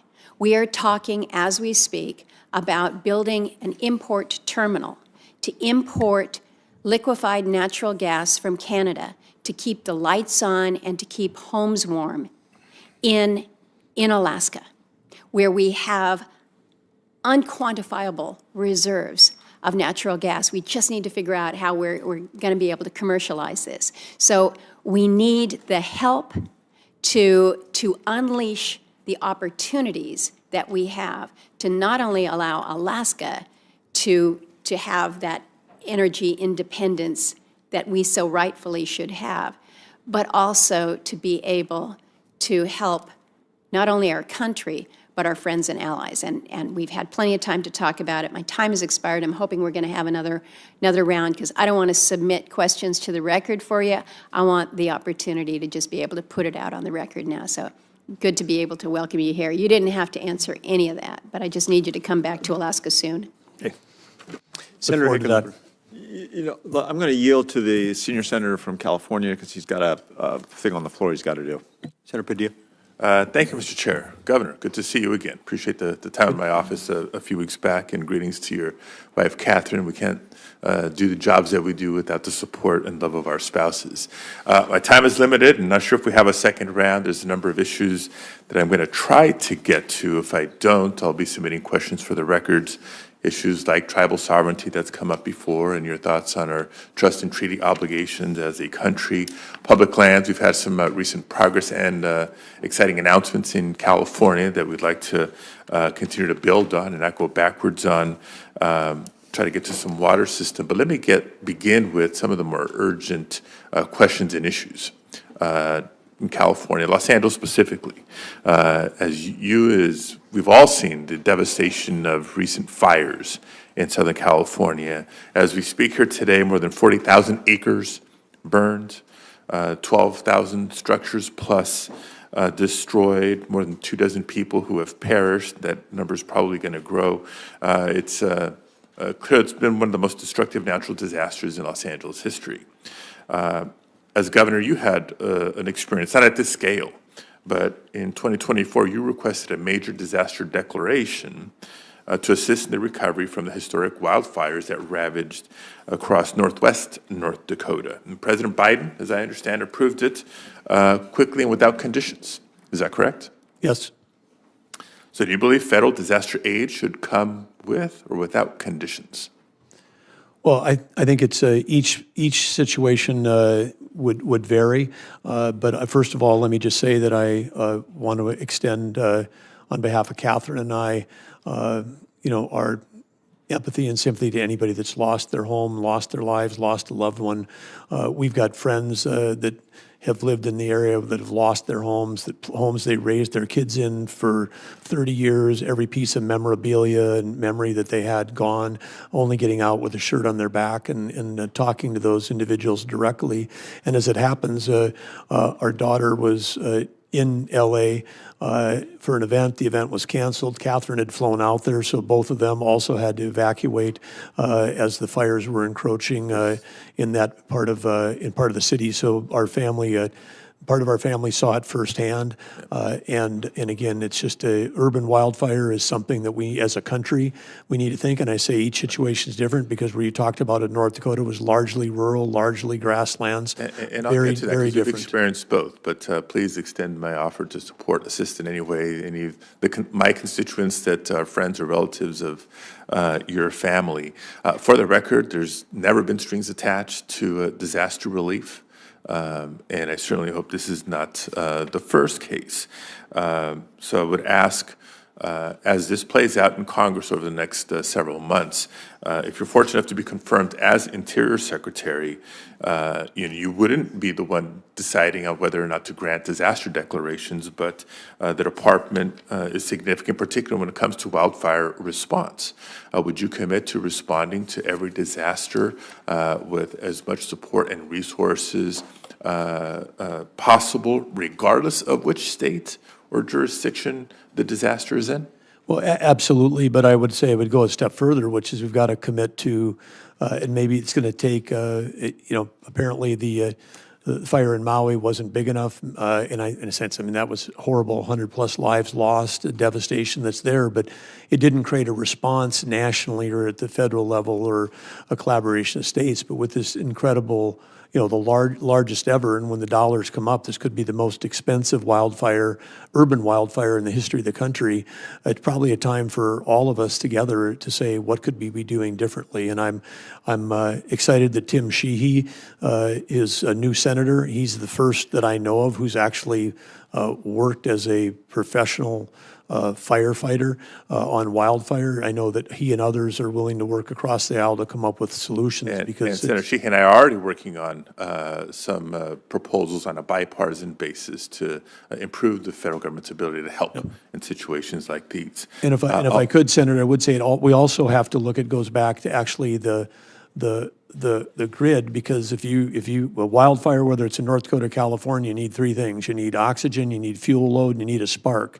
And in both cases, in North Dakota and in whatever, when you have high winds, those sparks can come from above ground power lines coming in contact with vegetation. And so we have to think about the grid and I love varying that you power have that lines. appreciation and knowledge, and unfortunately the experience, because the red flag conditions is something new to people across the country, but nothing new for those of us in the very dry West. My time is running quickly. I want to get at least one other issue in on the record. Last session, I began another bipartisan effort with Senator Daines to permanently protect the pay increases for federal firefighters that Congress had previously approved. Side note, there's currently about 1,000 brave federal firefighters that are part of the tremendous response. It's not just locals, it's not just state firefighters, but through mutual aid, a number of jurisdictions there, including federal firefighters. If confirmed, are you committed to supporting wildland firefighters? Because the recruitment and retention challenges, a number of reasons, but compensation has certainly been one of them. Well, it's a dangerous and very hard job, but it's an essential job. And I know, again, from my own recent experience, this was just October, first week of October, we lost 2 lives in North Dakota as part of these raging wildfires that were tearing across the prairie. I had a chance immediately after that to meet with local volunteers and local firefighter units and our small state fire team, our National Guard that was out, and including just a lot of citizens that jumped in, as they did in California, to try to save their own homes. I think we all have got a greater appreciation for that role. I think we need to have a better, more sophisticated response than we have right now, because, again, this is a thing we need to recognize, that there's rural firefighting, and then there's urban. And I think the LA example shows us that there's things that we have to do differently going forward. Thank you. And just in closing, a number of issues that will follow up with questions for the record, unless we do get a second round. But a note, not a question, and a nod to Senator Hickenlooper, who allowed me to jump the line here. We're going to need your engagement on Colorado River.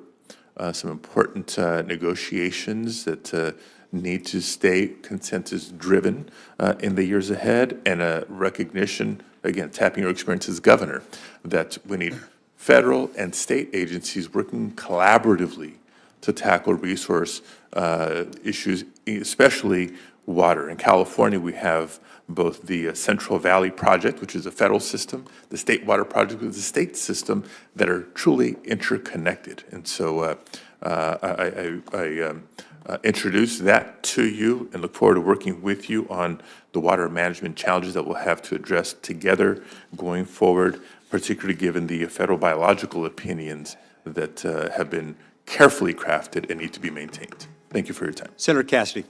Hey, this is Governor Burgum. Thanks for doing the job, man. We appreciate it. We both come from oil and gas producing states. One of my top priorities has been to use federal, state revenue sharing on oil and gas lands to help rebuild Louisiana's coastline. During the time of this hearing, we will have lost several football fields worth of Louisiana coastline, which of course makes us more vulnerable to a hurricane hitting our coast.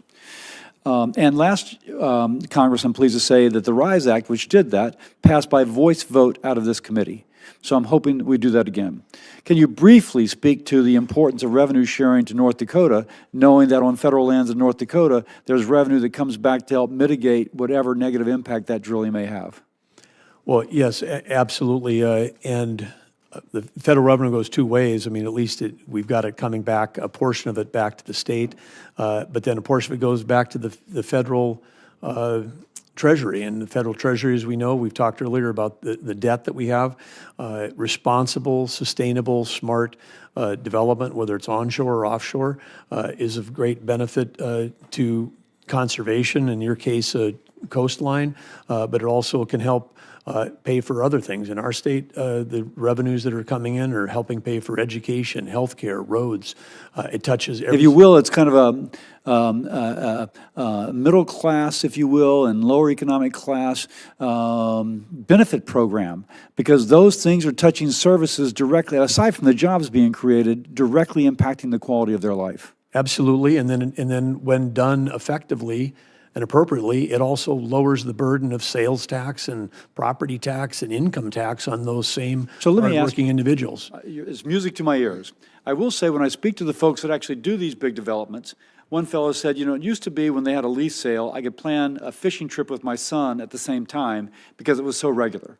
It was going to be on this day at this time, happened to be in New Orleans, so they had a great meal.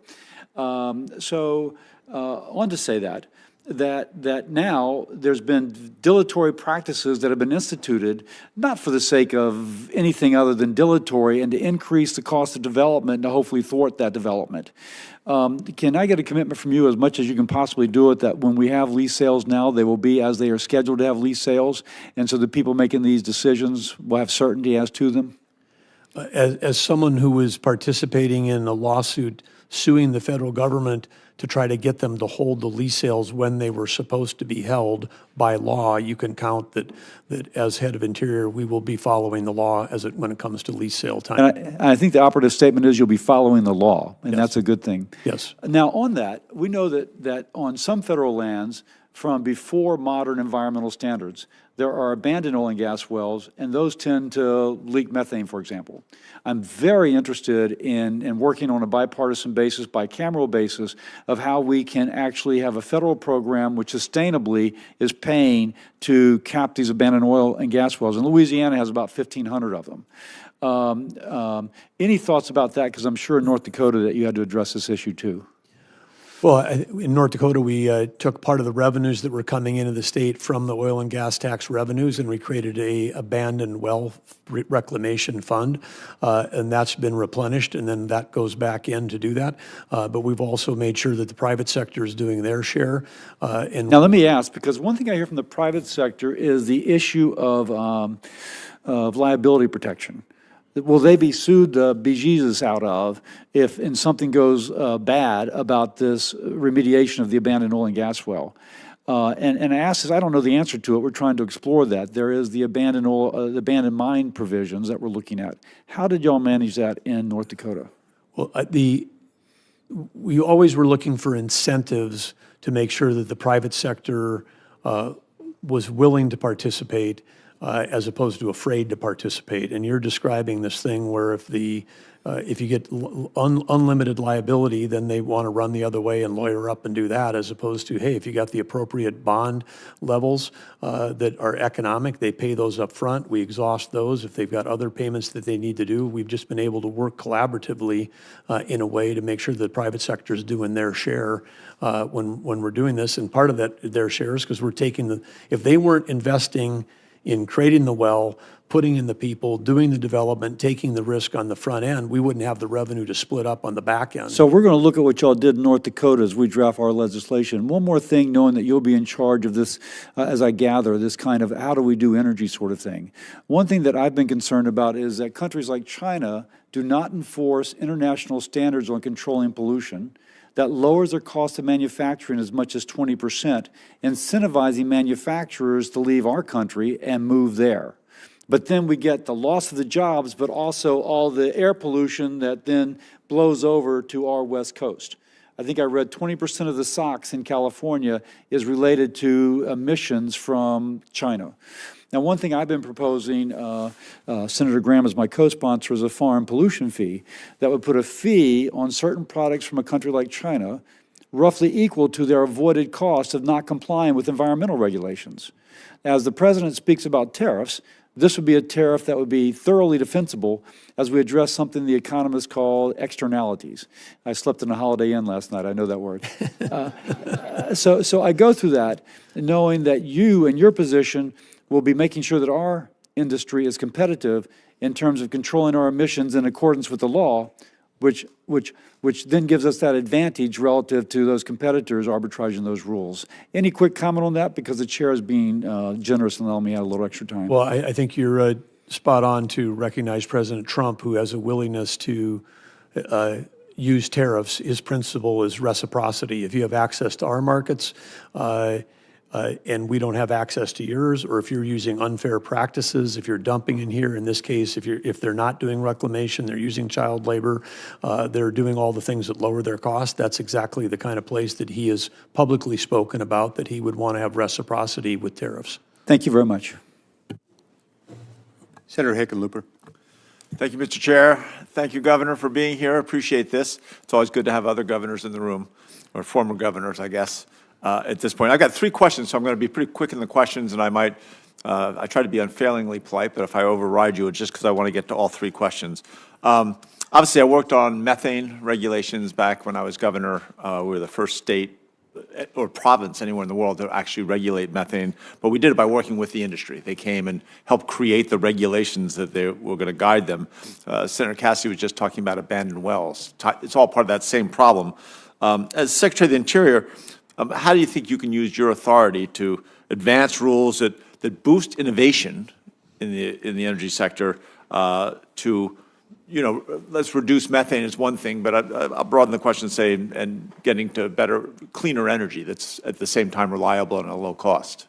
Well, I should say, Mayor, Governor, Senator, I love this question because the focus on innovation, we've seen in North Dakota, again, the federal regulation comes in, it's proposed, it goes through the rule changing, it takes years to finally get it finalized, then it gets finalized, and then all of a sudden you got a federal employee in a white pickup with a clipboard, driving around that the taxpayers are paying for, trying to find out if we've got an emission here, emission there. Meanwhile, if that's 6 to 8 years from the beginning of a problem to when the rule gets finalized and is actually enforced, we've gone through like 4 or 5 cycles of Moore's. Get to the innovation.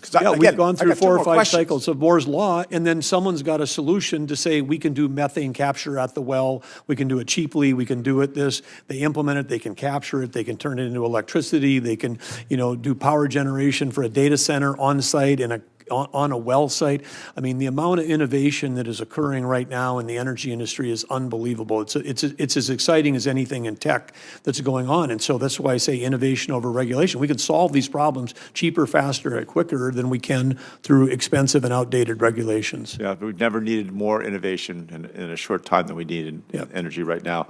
As the energies are, on the other side, there have been a lot of reports about tariffs on critical minerals that possibly on everything. They're from all different, a lot of people are saying a lot of different things. So in terms of imposing tariffs without having a clear strategy on how we're going to secure the supply chains for these critical minerals essential to our defense, to our aerospace industry, go down the list, what's your plan to collaborate with our allies to make sure that we can ensure a reliable supply chain on these critical minerals?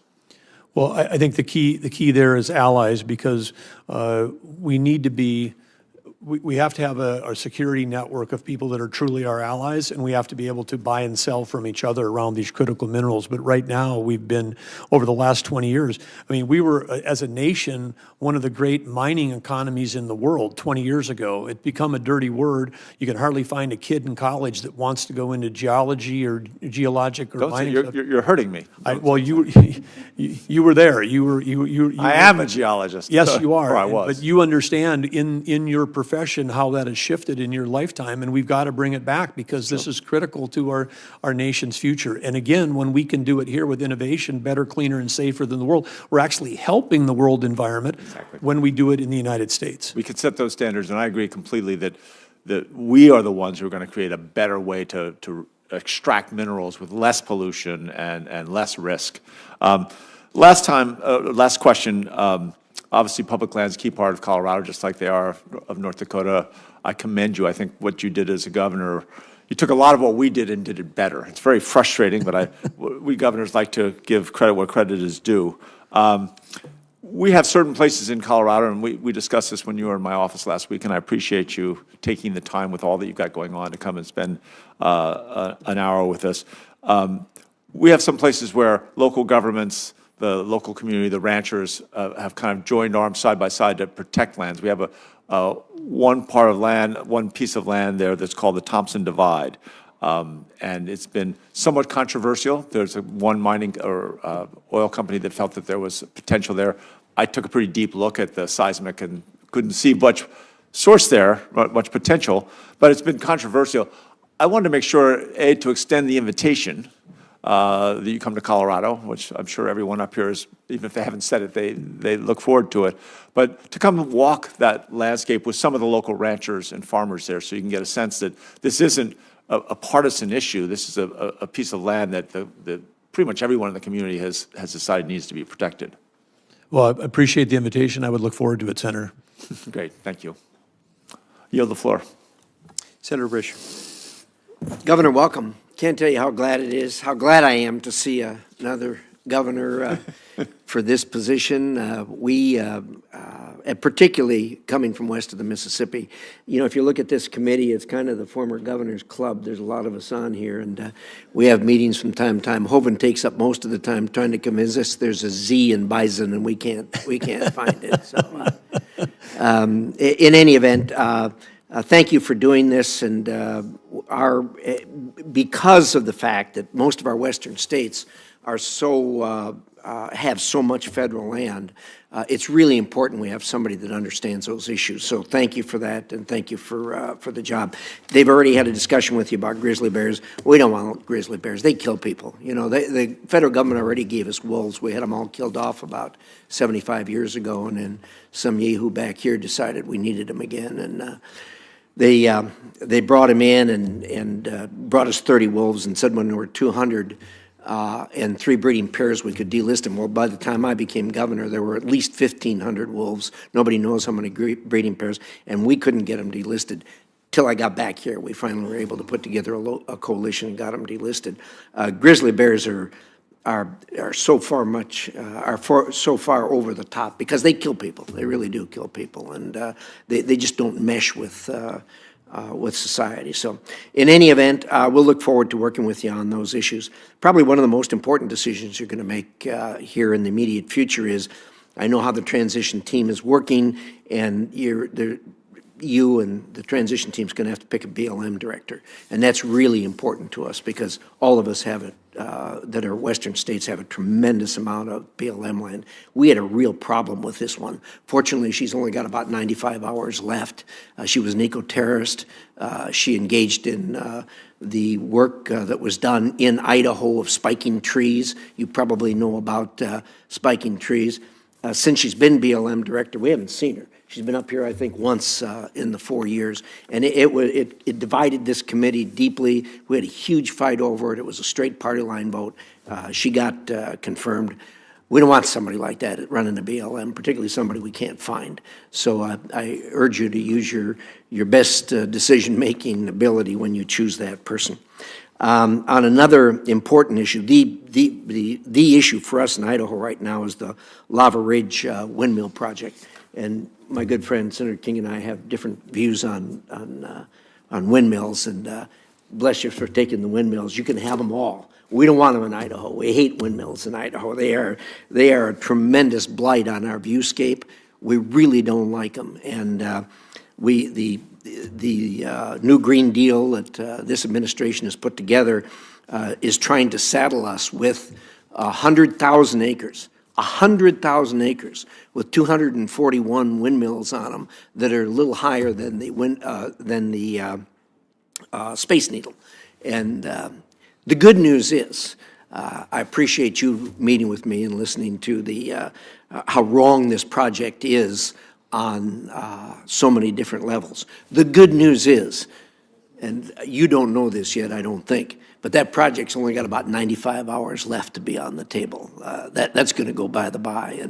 And believe me, in Idaho, this is a 99 to 1% issue, and we're going to be so glad to see it gone. And it will be gone, and you're not going to have to worry about it any more after that.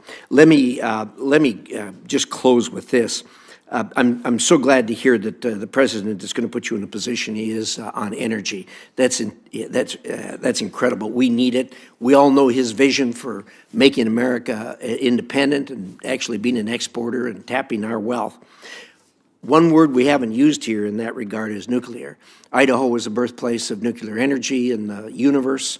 We've still got the first light bulbs we lit in 1951 by generating nuclear energy.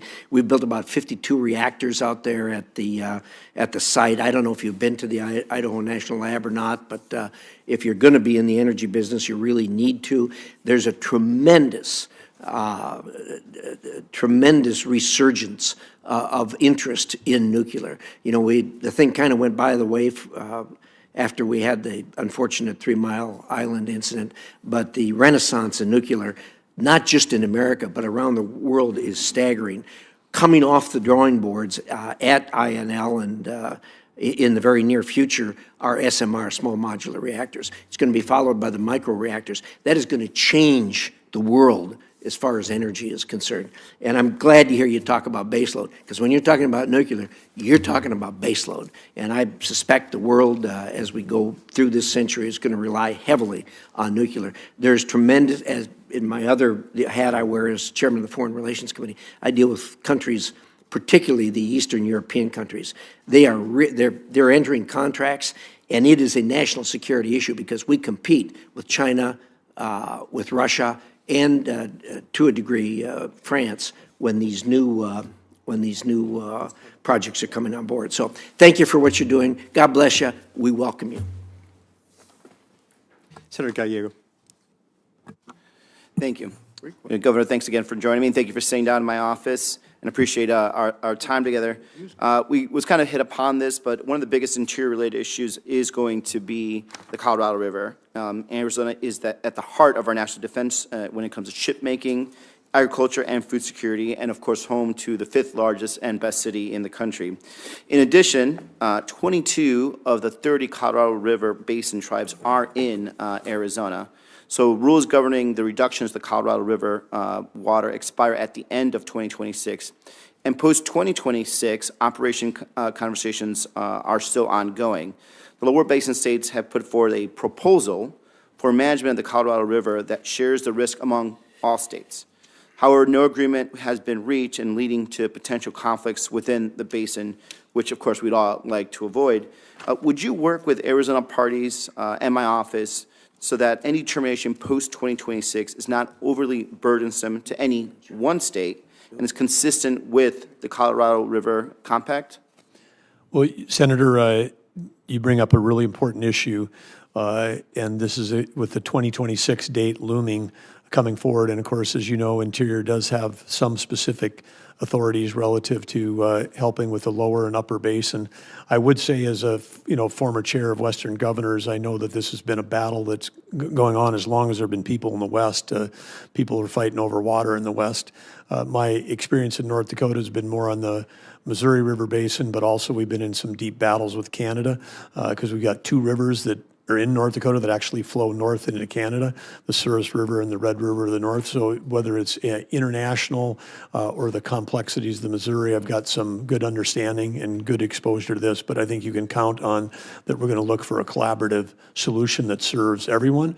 It's going to also, we're going to have to look for innovation on ways on the conservation side, because we can't make more water, but if we can use what we have wisely, that's going to look for the best solutions for all. But I appreciate that you're engaged in this. I know how important it is to Arizona and its economy. Thanks, Governor. In our meeting, we also discussed a lot about our tribal communities and tribal nations. I'm very glad you have good background and understanding and relationships with them. And we talked a lot about tribal law enforcement and some of the bills that I've put forward to increase tribal law enforcement. But unfortunately, we see just high rates of missing and murdered women, as well as other violent crimes. A lot of it is really due to a lack of tribal law enforcement and communications with our agencies that are supposed to be have oversight and collaboration. So, I've worked through my time in Congress to try and increase the funding for tribal law enforcement, but our federal budget cuts really put all that work at risk. So can you, tell me or think about, like, what is your plan to work collaboratively with Congress and tribes across the country on tribal law enforcement improvement efforts, and how do you plan to ensure that we can do this in a bipartisan manner? Well, I think there's nothing partisan about enforcing the law and protecting the citizens of the United States, and one of the great tragedies in our country is the lack of law enforcement on tribal lands, and the fact that we've got organized crime that is, preying on those, the gaps. They're aware that the gaps are there, and whether it's the training centers. Senator Hoeven has been particularly supportive, along with Senator Kramer. We don't have enough training centers across the nation for the northern tribes or the southern tribes, so we need more recruiting, we need more staffing, we need lots of other things that are going on. But we also, you mentioned the first time it's come up, but the missing and murdered Indigenous women.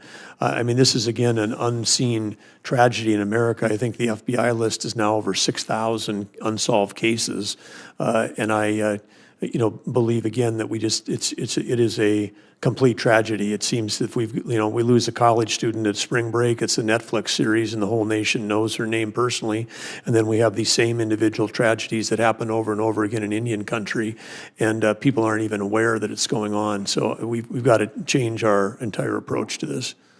And unfortunately, in the last 4 years, and thank you again for that, and I look forward to working with you on that, and I had a lot of sense of history on the House side on this. In the last 4 years, we've learned from reclamation that Glen Canyon Dam has some design flaws that limits its ability to pass water at lower elevations, which means we have to fix that dam and pretty soon, because we need the ability to essentially pass water around the dam if we actually obviously can't go through it, especially if the hydrology in the region gets worse.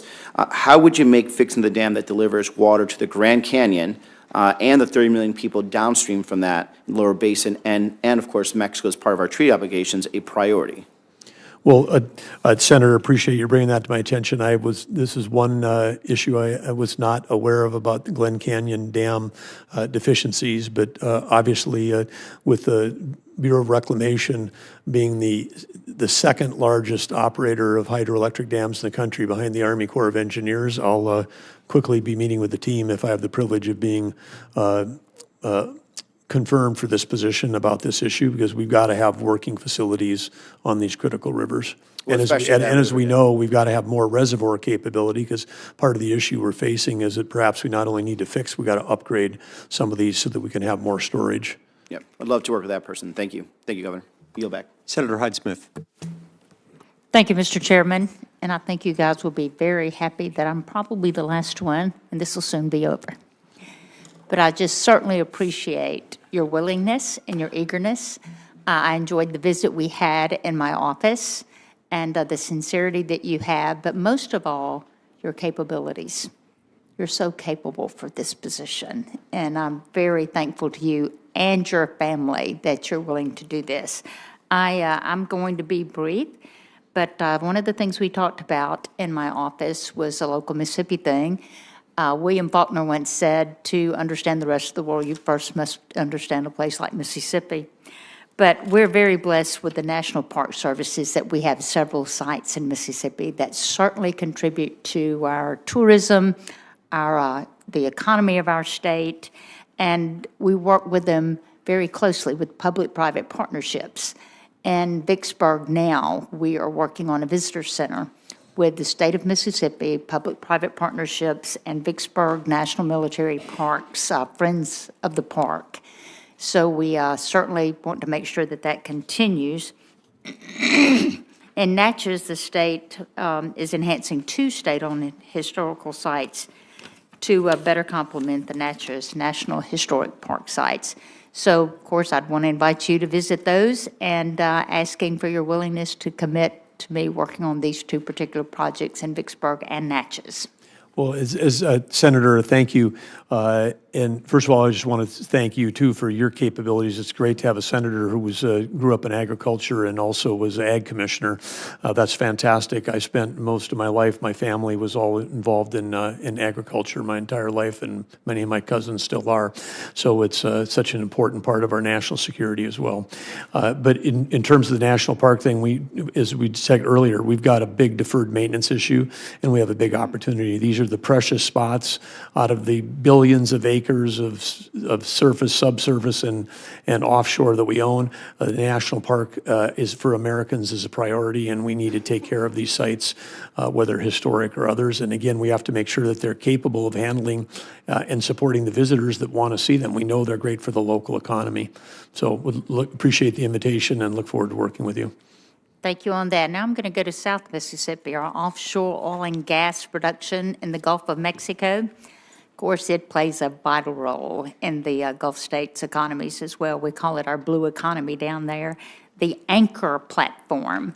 It's recently come online with the Gulf of Mexico, but it will produce 75,000 barrels of oil per day. And this oil is refined in Pascagoula, Mississippi. And obviously the jobs that it provides there and the benefits that we have. But it is important that the department maintain a steady leasing schedule to ensure companies can continue the opportunities there for exploration, for new production to support the affordable, reliable energy. So the current National Outer Continental Shelf Oil and Gas Leasing Plan, or the 5-year plan, includes only 3 possible lease sales, a historic low. Do you believe the current 5-year plan is adequate to continue to meet the energy needs of the nation? And if not, will it be a priority for Interior to develop or finalize a new 5-year plan? Well, Senator, I think that you know the long lead times it takes for the private sector to make the significant investments to do safe, secure, and smart, sophisticated offshore development. It's a really important part of our nation's economy and our national security. The fact that during the current administration, the lease sales have been so unpredictable and disruptive, and the fact that they're projecting forward to have among the fewest we've ever had, almost would guarantee that we would see a decline in energy production in offshore in the years ahead because of the lead times. And knowing that we're in a national security battle, and the way that we win, the way that we ensure America's future is that we've got energy dominance. This is opposed to the president's direction. I mean, the president would be saying we've got to be doing more smart development, not less. And as I stated earlier with one of the questions in North Dakota, we literally were suing the federal government because they were not holding the lawfully required lease sales. So getting lease sales to be regular, predictable, and at a level that allows us to maintain energy production in our country is a minimum standard for us. Thank you for those answers, and I cannot tell you how glad we are to have you. Thank you. Thank you, Senator. Senator Wyden. Thank you very much, Mr. Chairman, and let me say I very much look forward to working with you and Senator Heinrich. We've always worked on these issues in a bipartisan way, and I look forward to doing it again. Mr. Burgum, I think you know from our visit in the office how strongly I feel about these clean energy tax credits. I wrote this package, $400 billion or so, the biggest investment in fighting climate change in American history.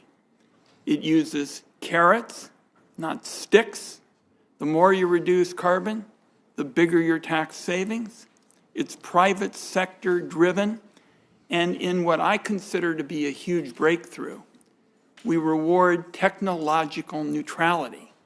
The reason that's so important, as you and I talked about, is nobody knows what the big carbon reducers are going to be 30 years from now. And so the reason I insisted on that provision is it creates what I call an innovation lane. It's an opportunity to send a message to people about every possible type of energy use, that you're going to have a chance, if you innovate, to be part of a very bright future. Now, I heard something, and I'm just counting on you to deny it, that maybe you weren't as interested in this as I thought you were in the office. So you seem kind of skeptical in some of the earlier discussion, and I just hope, because you're going to be very influential in the whole administration on energy, that we can work together on this. I believe we'll work together on a variety of other issues as well. Your thoughts? Well, Senator, I really enjoyed our discussion and the time and the extra time we spent together. And I, as I said then, would restate now that I think your principles are really sound about being, technology neutral, about having carrots versus sticks, and also about having, private sector versus just all government. I ought to quit while I'm ahead. Yeah, well, that was all good. I mean, it's all good stuff.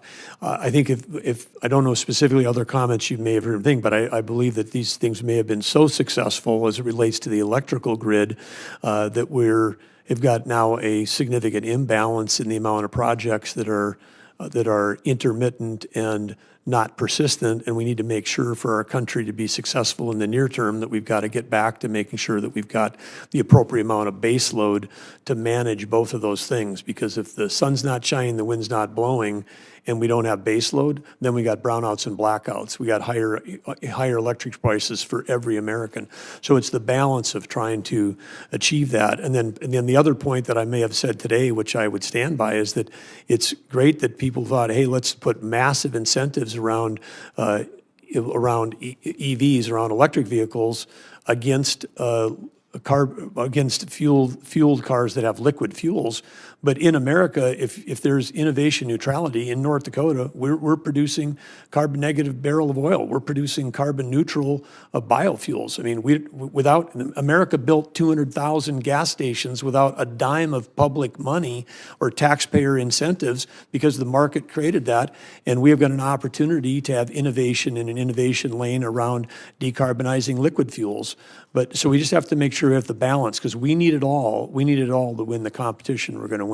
Well, first of all, on the electric front, I'm very much of your view there. I mean, we have had big challenges in our part of the world. There's a transmission issue. The two pieces that are really left out is how to deal with electric and how to promote transmission. I'm very interested in working with you. I'm going to take, as I run back to the Finance Committee where we're talking about these issues, the view that you're open to continue working in this space rather than coming on in and just saying we're going to chuck it in the trash can, because I'm always interested in improving on something. I mean, the Founding Fathers said that a new Congress is never bound by absolutely everything from a past Congress. So I'm interested in improving it. But I'm going to take out of our discussion that you're open to working with me and others in a bipartisan way. At one point, this was a purely bipartisan kind of effort. We can talk about what happened, because I thought it was a question of who was going to get the credit. But I'm going to take out of here that you'll work with me. Yeah, you can count on that I will, and you can also count on that I'm going to be anchored in two things. One is national security, so we shouldn't have incentives that enslave us to getting all of our critical minerals from a major power competitor like China. And then the other thing is you can count on is that I'm going to be focused on the economy and affordability, because if we can do something for $60 a ton versus $900 a ton, I'm going to choose the $60 a ton of avoided CO2. My time is out, but I'm going to say the idea of linking a lower carbon future with lower prices and the focus on national security is a kind of triangle with three sides that I can support, and I'd like to work with you on it. Thank you, Mr. Chairman. Thank you, Senator. Senator Barrasso. Thanks so much, Mr. Chairman. Governor, congratulations. Great to be with you again. Thanks for our time together. As you know, the federal government controls hundreds of millions of acres of land in the West. You'd like to look at this committee in our home states. And the well-being, certainly in my home state of Wyoming, depends on strong leadership at the Department of Interior. The department must work with states and local communities to manage our resources in a way that works for the people that actually live on the land. And over the last 4 years, that has been a big problem, as we've seen an administration that seemed to just be punishing the West. The will of the people who depend on the land, live on the land, take care of the land was ignored the last 4 years. So, Governor, there's a long list of things that I believe must be fixed, and I'm going to ask for your help. Number one, the Rock Springs, Wyoming, the RMP, that stands for the Resource Management Plan, as you and I know, and those who are watching will know about now. The Bureau of Land Management finalized that just last month, December 2024. They did it not even a week after the governor of Wyoming submitted his appeal to the proposed plan, but they rushed out the door with this. This final plan is going to devastate the people of southwest Wyoming. It's going to lock up millions of acres of land that local communities in the entire state relies upon. And the governor, our state legislature, the county commissioners, the local communities, all strongly oppose what the federal government is slamming down our throats. So will you commit to work with my office and the state to undo this disastrous plan? Senator, I'm familiar, having been governor till December 15th, because we had a similar experience in North Dakota of having plans like this pushed on the state of North Dakota. So, yeah, absolutely, you can count on me working with you. Great. In Wyoming, about 2/3 of our minerals under the land are owned by the federal government, about half of the surface land and 2/3 of the minerals under the land. That means that energy development in my state depends on cooperation from the Department of Interior. Wyoming's legislative leaders would benefit from meeting with you directly as they plan the state's energy future, and I'd like to ask you to commit to joining our Wyoming delegation as well as the Wyoming stakeholders to talk about the future. I would enjoy that very much, and I've enjoyed the relationship I had with Governor Matt Mead and now Governor Mark Gordon, that we've been on regular communication because there's been a lot of shared challenges between Wyoming and North Dakota. And both of those current governor and former governor speak with you with great appreciation, great admiration, and great respect. So look forward to that. Buffalo, Wyoming. Last year, the outgoing administration finalized a resource management plan for Buffalo, the Buffalo, Wyoming field office. This plan would ban new coal leasing in the Powder River Basin, which is the most energy-rich area in the country. We are America's energy breadbasket in Wyoming. This short-sighted decision is an insult to our communities and harmful for American energy security. If confirmed, would you work with me to reverse this plan? Absolutely, and I also know that and when we talk about critical minerals, that in that Powder River coal include many of the critical minerals that we need for defense, for technology, and for the future of this country. And so, rather than this blanket approach of trying to block that type of energy development, we need to be thinking about how innovation can help us solve multiple problems at once. I want to move now to oil and gas leases. The outgoing administration has a disgraceful record on oil and gas management. It blocked and looked at and locked and blocked our production just about every turn. It hasn't issued leases for a lease sale held over 4 years ago, and they still haven't issued the leases. And it deferred over 600,000 acres from leasing in Wyoming that were previously cleared for oil and gas production. If confirmed, will you work to quickly issue those leases and offer additional acres for leasing? Absolutely, and Senator, as I've stated before, North Dakota's faced the same, what I view as absolutely, there's a case in federal court, which I'm positive the ruling is going to be that the current administration, the Biden administration, did not follow the law relative to holding required lease sales. The next area is sage grouse. Wyoming is the home to a large population of greater sage grouse and its habitat. For over 15 years, Wyoming has been at the forefront of adopting new management approaches to protect the species. Our state has led successful efforts to balance conservation with economic development. Again, the Biden administration proposed to designate over 600,000 acres in Wyoming as, quote, areas of critical environmental concern. That's going to lock up thousands of acres in Wyoming, halting production and development across the state. Would you be willing to reopen the department's greater sage grouse management? I've been advised that the rule of decision came out this morning. I don't want to put myself into making a forward statement that would recuse, that I would have to recuse. But I would just say, from my time as chairman of Western Governors, I'm familiar with the use of designations to try to restrict energy development, even when you might have a species like the sage grouse that's neither on the endangered or the threatened list. I'll ask one final question, and you've done quite a bit on the grizzly bear already, so let me talk about federal grazing. The Department of Interior is critical in its role for managing federal lands across the West. Almost half of the land in Wyoming, owned by the federal government, land managed under multiple use is required by law to be managed without impairment of the productivity of the land.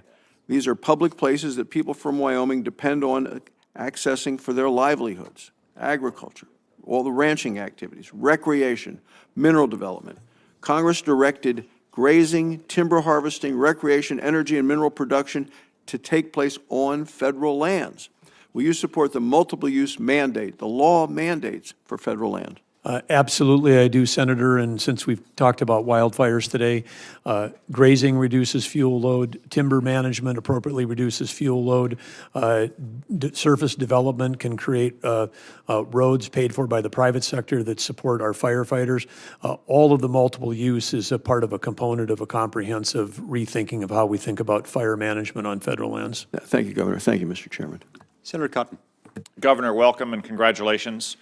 We've reached the regrettable point that we often do in the Senate where almost everything has been said, but not everyone has said it. I will refrain from saying a lot of what's gone before me, but I will say for the record that I want to associate myself with the comments of my Republican colleagues about the need for significantly increasing energy production while also being responsible stewards of our public lands and waters. There is, however, one issue I don't think has been discussed yet under the Endangered Species Act. And I think it's a scandal of the first order. I'm surprised it hasn't gotten more attention as of late. On January 3rd, the New York Times published a story about the so-called snail darter. It was a species that was designated as endangered by Fish and Wildlife back in the 1970s. The entire thrust of the story is that a zoologist basically made up this species of snail darter, all for the point of halting construction of the Tellico Dam on the Little Tennessee River. After many years of delay, it finally took an act of Congress to build that dam. An academic citing that article said that this is a not uncommon practice creating new species when there's really no difference between other extant non-endangered species for what he called the downstream conservation implications, which is to say activists creating species, calling them endangered, to stop the construction of a dam or a power generation plant or a housing development.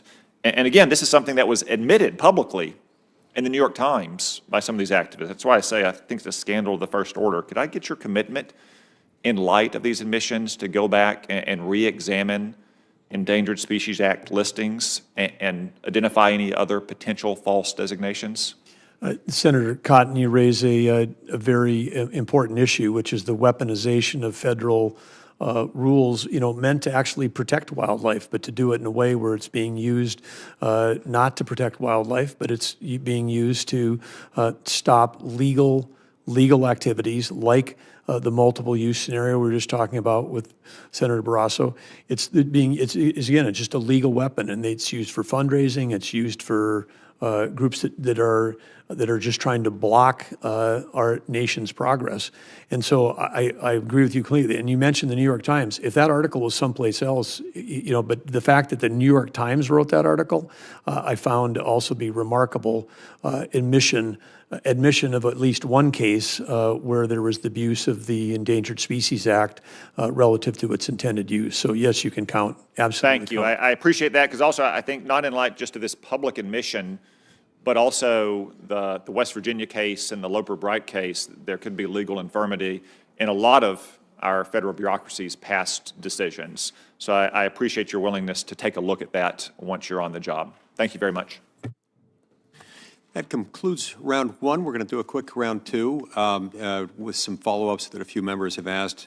I want to talk to you briefly about the fact that public lands represent a massive public asset, and yet a lack of an accurate valuation is something that we don't have, and that undermines informed decision-making about their use and their management.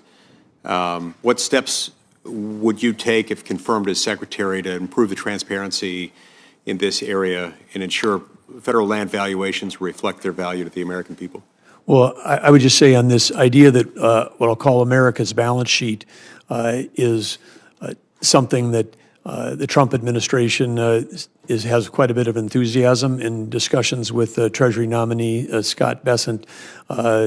Commerce nominee Howard Lutnick, and even Speaker Mike Johnson called me a few weeks ago and said, hey, what's this American balance sheet idea? I mean, I think for our standing in the world, for us to, talk nonstop about what our liabilities are, we should also be fluent, just as any business would be, to be able to talk about what our assets and the assets of this country, I think, outpace any place in the world because of the care that we've given, in particular to the public lands, the surface, the subsurface, and the offshore.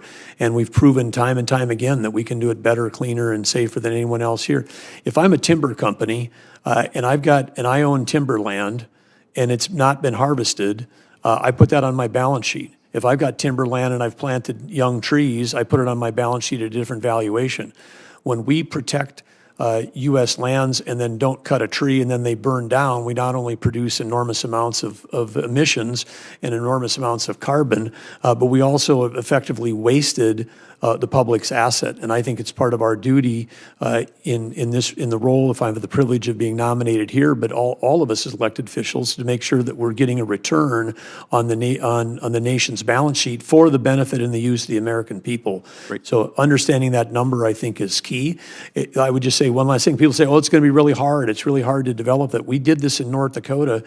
When I took office, they said, well, we have no way of knowing what our undeveloped minerals are. And we found a young software company that was able to figure out precisely what the future value of every one of the wells in North Dakota on public land would be worth. It's been used for estate planning. If grandma dies and she's only got 10% of one well, they can figure out the value for that. If we can do that there, we can figure it out for the whole country. And just as I said to Speaker Johnson, we're required as a nation to conduct a census within every 10 years, not every 10 years, but within 10 years, do a census. That's hard work, but we figure out a way to do it. I would think if Congress stood up and said, hey, every agency, every bureau, every department of the United States government needs to figure out what their asset value is, then we get after it, and we get after it, and we come up with a number, and then we can make these trade-offs. When you do by executive order and take hundreds of millions of offshore subsurface out of leasing, and that's viewed as a costless event, at least we could have the trade-off of say, yes, some people thought it was important to take that off of the table, but what did it mean for the American people? Did we just take trillions of dollars of future revenue out of the pockets of our future generations? And so I think, again, creating a financial understanding that is where we can have an honest discussion about some of these executive actions that are happening at the end of this term, for example, would be useful for all Americans to understand. Thank you. I appreciate that. I've got another question that I was going to ask regarding PILT. In the interest of time, I'm going to forego that. I'll just conclude it with a very brief statement. PILT, payment in lieu of taxes, the federal government came up with it, Congress came up with it about 50 years ago to help offset the burden states carry, states with a lot of public land, because they don't receive any property tax revenue from it, so it's supposed to offset that. In some parts of the country where there's a lot of public land, this works out okay. In other parts, it's pennies on the dollar compared to what they would get if they could tax the land even at its lowest valuation and lowest rate. So I would love to talk to you about PILT reforms and making PILT generally a priority, because a lot of these communities rely on it for fire, search and rescue, schools, safety, so forth. Senator Heinrich. Governor, Senator Daines mentioned a very specific challenge with the Endangered Species Act, but as a governor, you know that one of the best ways to head off those conflicts is to prevent species from ever being listed by recovering them through proactive voluntary conservation at the state level. Senator Tillis and 9 of his Republican colleagues and I have a highly bipartisan bill called the Recovering America's Wildlife Act that helps states do exactly that. And in fact, North Dakota's former Game and Fish Director, Terry Steinwand, was one of the architects of that legislation. It's got strong support from the Association of Fish and Wildlife Agencies, from many of the conservation groups that you mentioned in your exchange with Senator Justice. Does that sound like the kind of approach that you could work with Senator Tillis and I on? Absolutely, Senator Heinrich. I think that, again, super sound principle there, which is to do the work to keep it off of the any kind of federal designation, working collaboratively with the states. I had the pleasure of working with our Game and Fish Commissioner, Terry Steinwand, for 6 of my 8 years as governor. He had almost a 40-year career in wildlife management. It's people like that I know and respect across all the states. I know you've got them in New Mexico. I know we've got them in Utah. I mean, the people that work in game and fish at the state level that are working on these things, I haven't met somebody from the federal level that flies into North Dakota that cares more about the soil, the air, the water, the fish, the wildlife than the people that we have at the state level. And we should just, this sounds like you're entrusting this back to the states, and that's where it belongs. And it was really an idea that grew out of asking all of those agencies, like, what's the right way to approach this? And they said, well, instead of, just having an emergency room, which is what the Endangered Species Act effectively is, let's try to give wildlife primary care. Let's intervene when it's much cheaper and much more effective, and you can really move the needle. You and I talked a little bit about tribal water settlements. Those are incredibly important for water certainty in the West, especially with all the, conflicts we have, not just in the Colorado Basin, but also in the Rio Grande Basin and other western basins. If you're confirmed, will you commit to continuing the department's work to both resolve legal claims around tribal water settlements, but also just implement the existing water settlements that have already been made? Well, you've got my commitment to work on those important issues. Great. I'm going to make one other quick statement. I know you heard from my friend and colleague from Idaho, and we've done some great work together on cleaning up abandoned mines. We don't necessarily agree on wind generation, but I would simply remind you that onshore wind is in that basket of multiple use, and so you can always hold it to the same standard as oil and gas, but you can't legally, at least, unilaterally deny legally permitted wind generation. So with that, thank you for all of your answers today. Senator King. Thank you, Mr. Chairman. First, I want to associate myself with your comments, Mr. Chairman, on determining the asset value of what we own. It's astounding that that doesn't exist. And one of the things that would contribute to, as we discussed previously, is adequate maintenance budgets. If you know the asset value, there are sort of standard industry percentages that should be applied in order to determine a maintenance budget. So I believe that's an important step. I presume you believe climate change is a problem. Is that correct? Yeah, I believe that climate change is a global phenomenon for sure.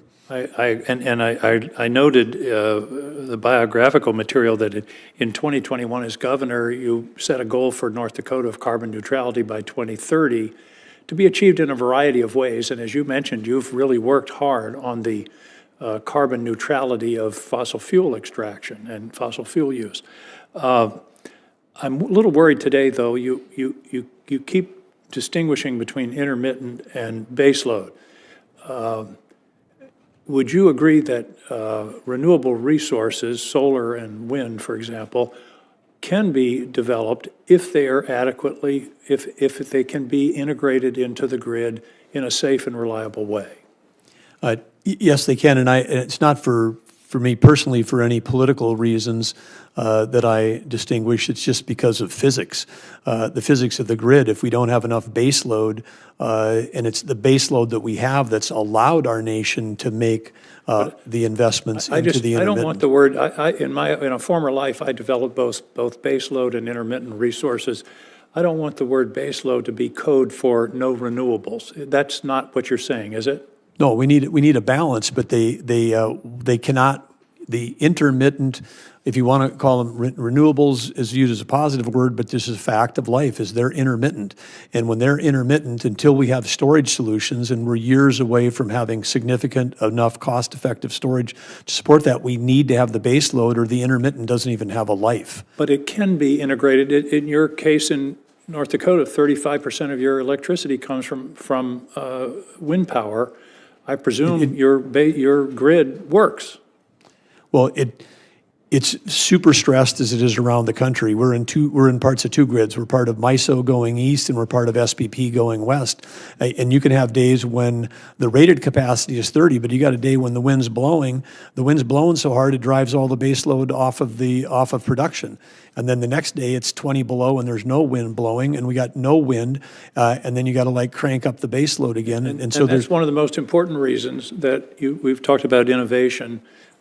We need to work on storage. You would agree, I think, that renewables or intermittents, whatever you want to call them, plus storage equals baseload. Yes, but right now at a much higher cost. And so then, of course, we want to have not only have it be reliable, we also want to have it be affordable. And so that's part of what we have to look at as a nation is what cost are we willing to take on to try to achieve those goals. And I believe in if it's all of the above, if we can decarbonize traditional fuels cheaper than we can subsidize some of the renewables, then that should be looked at fairly and equitably and economically, because that's a better path forward for every citizen if we can do it more affordably. I wouldn't disagree with that, but we've talked a lot about innovation, and I'm a great believer in American innovation.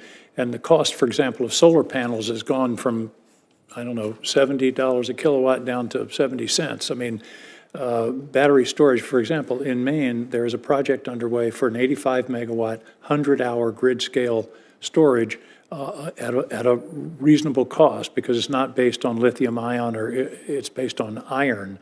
And so if we're moving into a period where innovation, I believe, will bring storage down. And of course, as you know, wind and solar are the cheapest forms of energy today on a levelized basis, understanding that storage and backup is part of that calculation. But I hope that you'll work with the Department of Energy. Mr. Wright was here yesterday, and one of his business interests was in geothermal and batteries. So I just, when I hear base load used sometimes in these contexts, it sounds like no more renewables. I don't think that's a sustainable path for this country, and it's certainly not a way of meeting the challenge of climate change, which you've acknowledged is a serious one. No, we need all forms of electricity, and we need more of it in the very near term. And so this is not about one versus the other. This is about how do we drive forward and increase the amount of electricity we have in the country. So I'm a both. All of the above in terms of our approach on how we do it, but we got to do it in a way that we have affordability and reliability. On the storage side, there is a future, but having been in tech for 30 years, batteries get better at about 2% a year, and that's what it's been for 30 or 40 years. And there's no breakthrough that's coming. Yes, it's improving, but it's not like the microchip, which doubles in power. It may not be Moore's law, but I think the amount of resources that are going into this research at the Department of Energy and in other places, and the development of this iron-based grid scale storage, there are opportunities for significant baseloads. I like your answer where you said we need it all. I appreciate having that on the record. Yep. Thank you very much, Governor. Appreciate you having Thank you, Senator. being with us. Senator Hickenlooper. I ran down the hall to get here. I didn't want to miss my chance for a second round of questions. And again, thank you for your service as a governor all the way through your career. You've shown a real inclination both through your government service, but through your philanthropy to engage in the community and to go to the community. I think the letters from the tribes and what I've heard from our tribes in Colorado, that you are held in very, very high esteem, I think, across this country. And I think that's going to be a powerful thing. I have one curious question. I think they're still doing it with the Western Governors Association. Do they still meet with the Secretary of the Interior in December, or did they stop doing that? There's been a tradition to meet with the Secretary of Interior when they have their annual meeting in Washington, D.C., which is usually in late January, early February, and I would look forward to having the opportunity for that invitation. If you know anybody there that could send me one. Well, I knew that other governors are watching this our discussion, so I want I to make think, sure I got that out there. I think your own Governor Polis may be the current chair, so maybe This you put governor it in thing's order. getting kind of thick, isn't it? Well, it's distilled down pretty much just us left. I want to talk a little bit about the Colorado River, and it's at least it's a 25-year drought, but a longer-term drought, and we're able to go back. This is the geologist in me, but there's sediments throughout the Grand Canyon that can be correlated, and this appears to be the worst drought in 10,000 years. I mean, this is a serious drought, and you've got 40 million people that depend on this, and we've been working aggressively with the lower basin states and the upper basin states. And one of the things I was, even before you began running for the highest office, the work that you did around water in North Dakota, where roughly it was the largest investments in water infrastructure ever, but half of it was for making sure you got clean water, and half of it was to make sure you were protecting against flood, I thought was a great model for what the Department of Interior would have. And I think you have to kind of look at the Colorado River in that sense too. I think that the Bureau of Reclamation plays a significant role there, but I think a strong leader being able to find and incentivize those innovations of how do we make sure we're saving water and doing more with the water that we have rather than fighting over it. And there's a long tradition in the West of whiskeys for drinking, waters for fighting, as we said last week. Anyway, to speak a little bit about that, of how you look at of kind of working with the Colorado River, but there are a whole number of river basins that are in drought right now. Yes, and we've got a tremendous water resource in this country. When we think about the Great Lakes, you think about the Columbia, you think about the Yukon, the Mississippi sometimes is flooding when the Colorado's in drought. We just maybe don't have it all in the right places at the right time, and where we've got population centers. And so I think, again, with smart planning, innovation, collaboration, when we've been successful in North Dakota with private-public partnerships, it's included, solutions, again, with great help from Senator Hoeven, playing a huge role on the federal. I mean, one of the projects we have there is a couple $2 billion. It's a third federal, it's a third local with a local sales tax, huge buy-in locally, and then the state stepping up and participating. So, and when we did that together, this project's going to get done in 6.5 or 7 years, as opposed to 20 or 25 or never. With something, because we have that experience in North Dakota too. We got water projects at the federal level that were started in the 1960s that still haven't fulfilled their full mission. Right. So anyway, I think there's an opportunity to work together to come up with solutions. And that timeliness does magnify what can get done. The Bureau of Reclamation has done a lot of work in Colorado, I think across the West, and I think I'm universal that I haven't heard a single senator, Republican or Democrat, complain about how they've approached this. They have a bunch of projects that are midway, and I'm hopeful that I know there's going to be there's a lot of talk about a tax cut and a lot of talk about how they're going to pay for that tax cut. Hopefully we can protect those funds that have been committed to various water projects, because the worst thing you can have, and this has happened to Colorado 2 or 3 times over the past several decades, where you get halfway out, you're building something, and then all of a sudden the support goes away. Yeah, agree. Having a secure and predictable forms of capital for these projects. When you have the instability, the uncertainty, then the people that are bidding on the projects bid higher. They have to take out more risk on their side. Their insurance companies that are supporting them on the private side say, don't do this.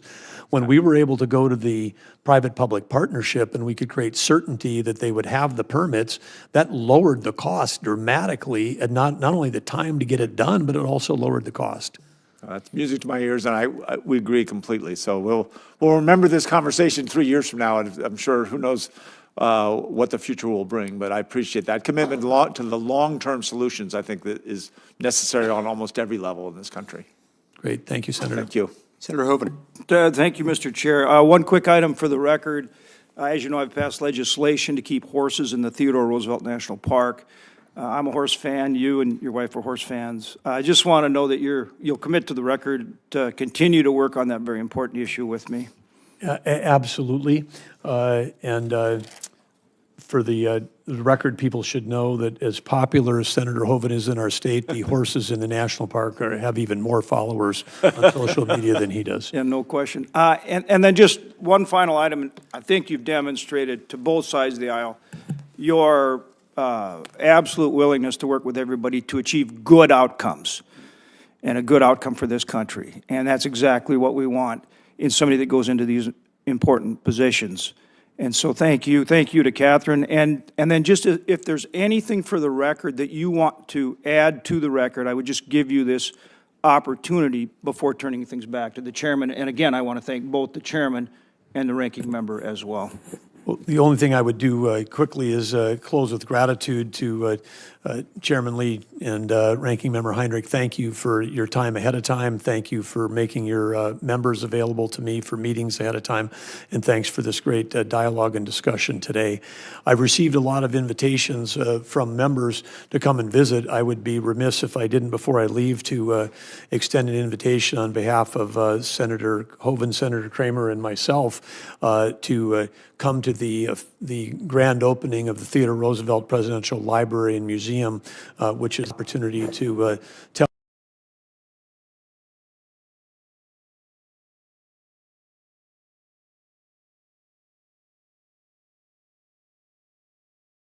the story of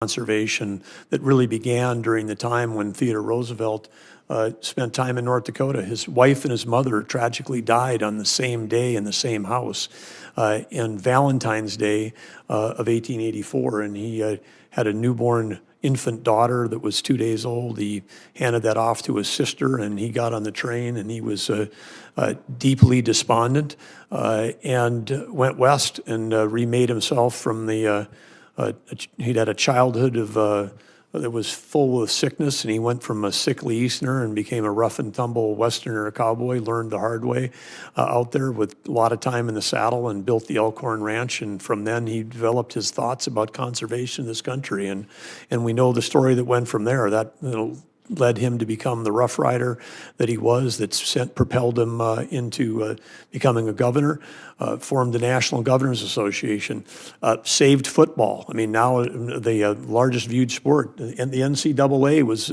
formed because Theodore Roosevelt was listening to concerns from mothers whose too many of their sons were dying of head injuries playing football in the Ivy League schools without protections. And so he said, let's come up with some standard safety protections. So there's many stories about TR that haven't been told like that, but the only president to receive a Medal of Honor for his time in the military.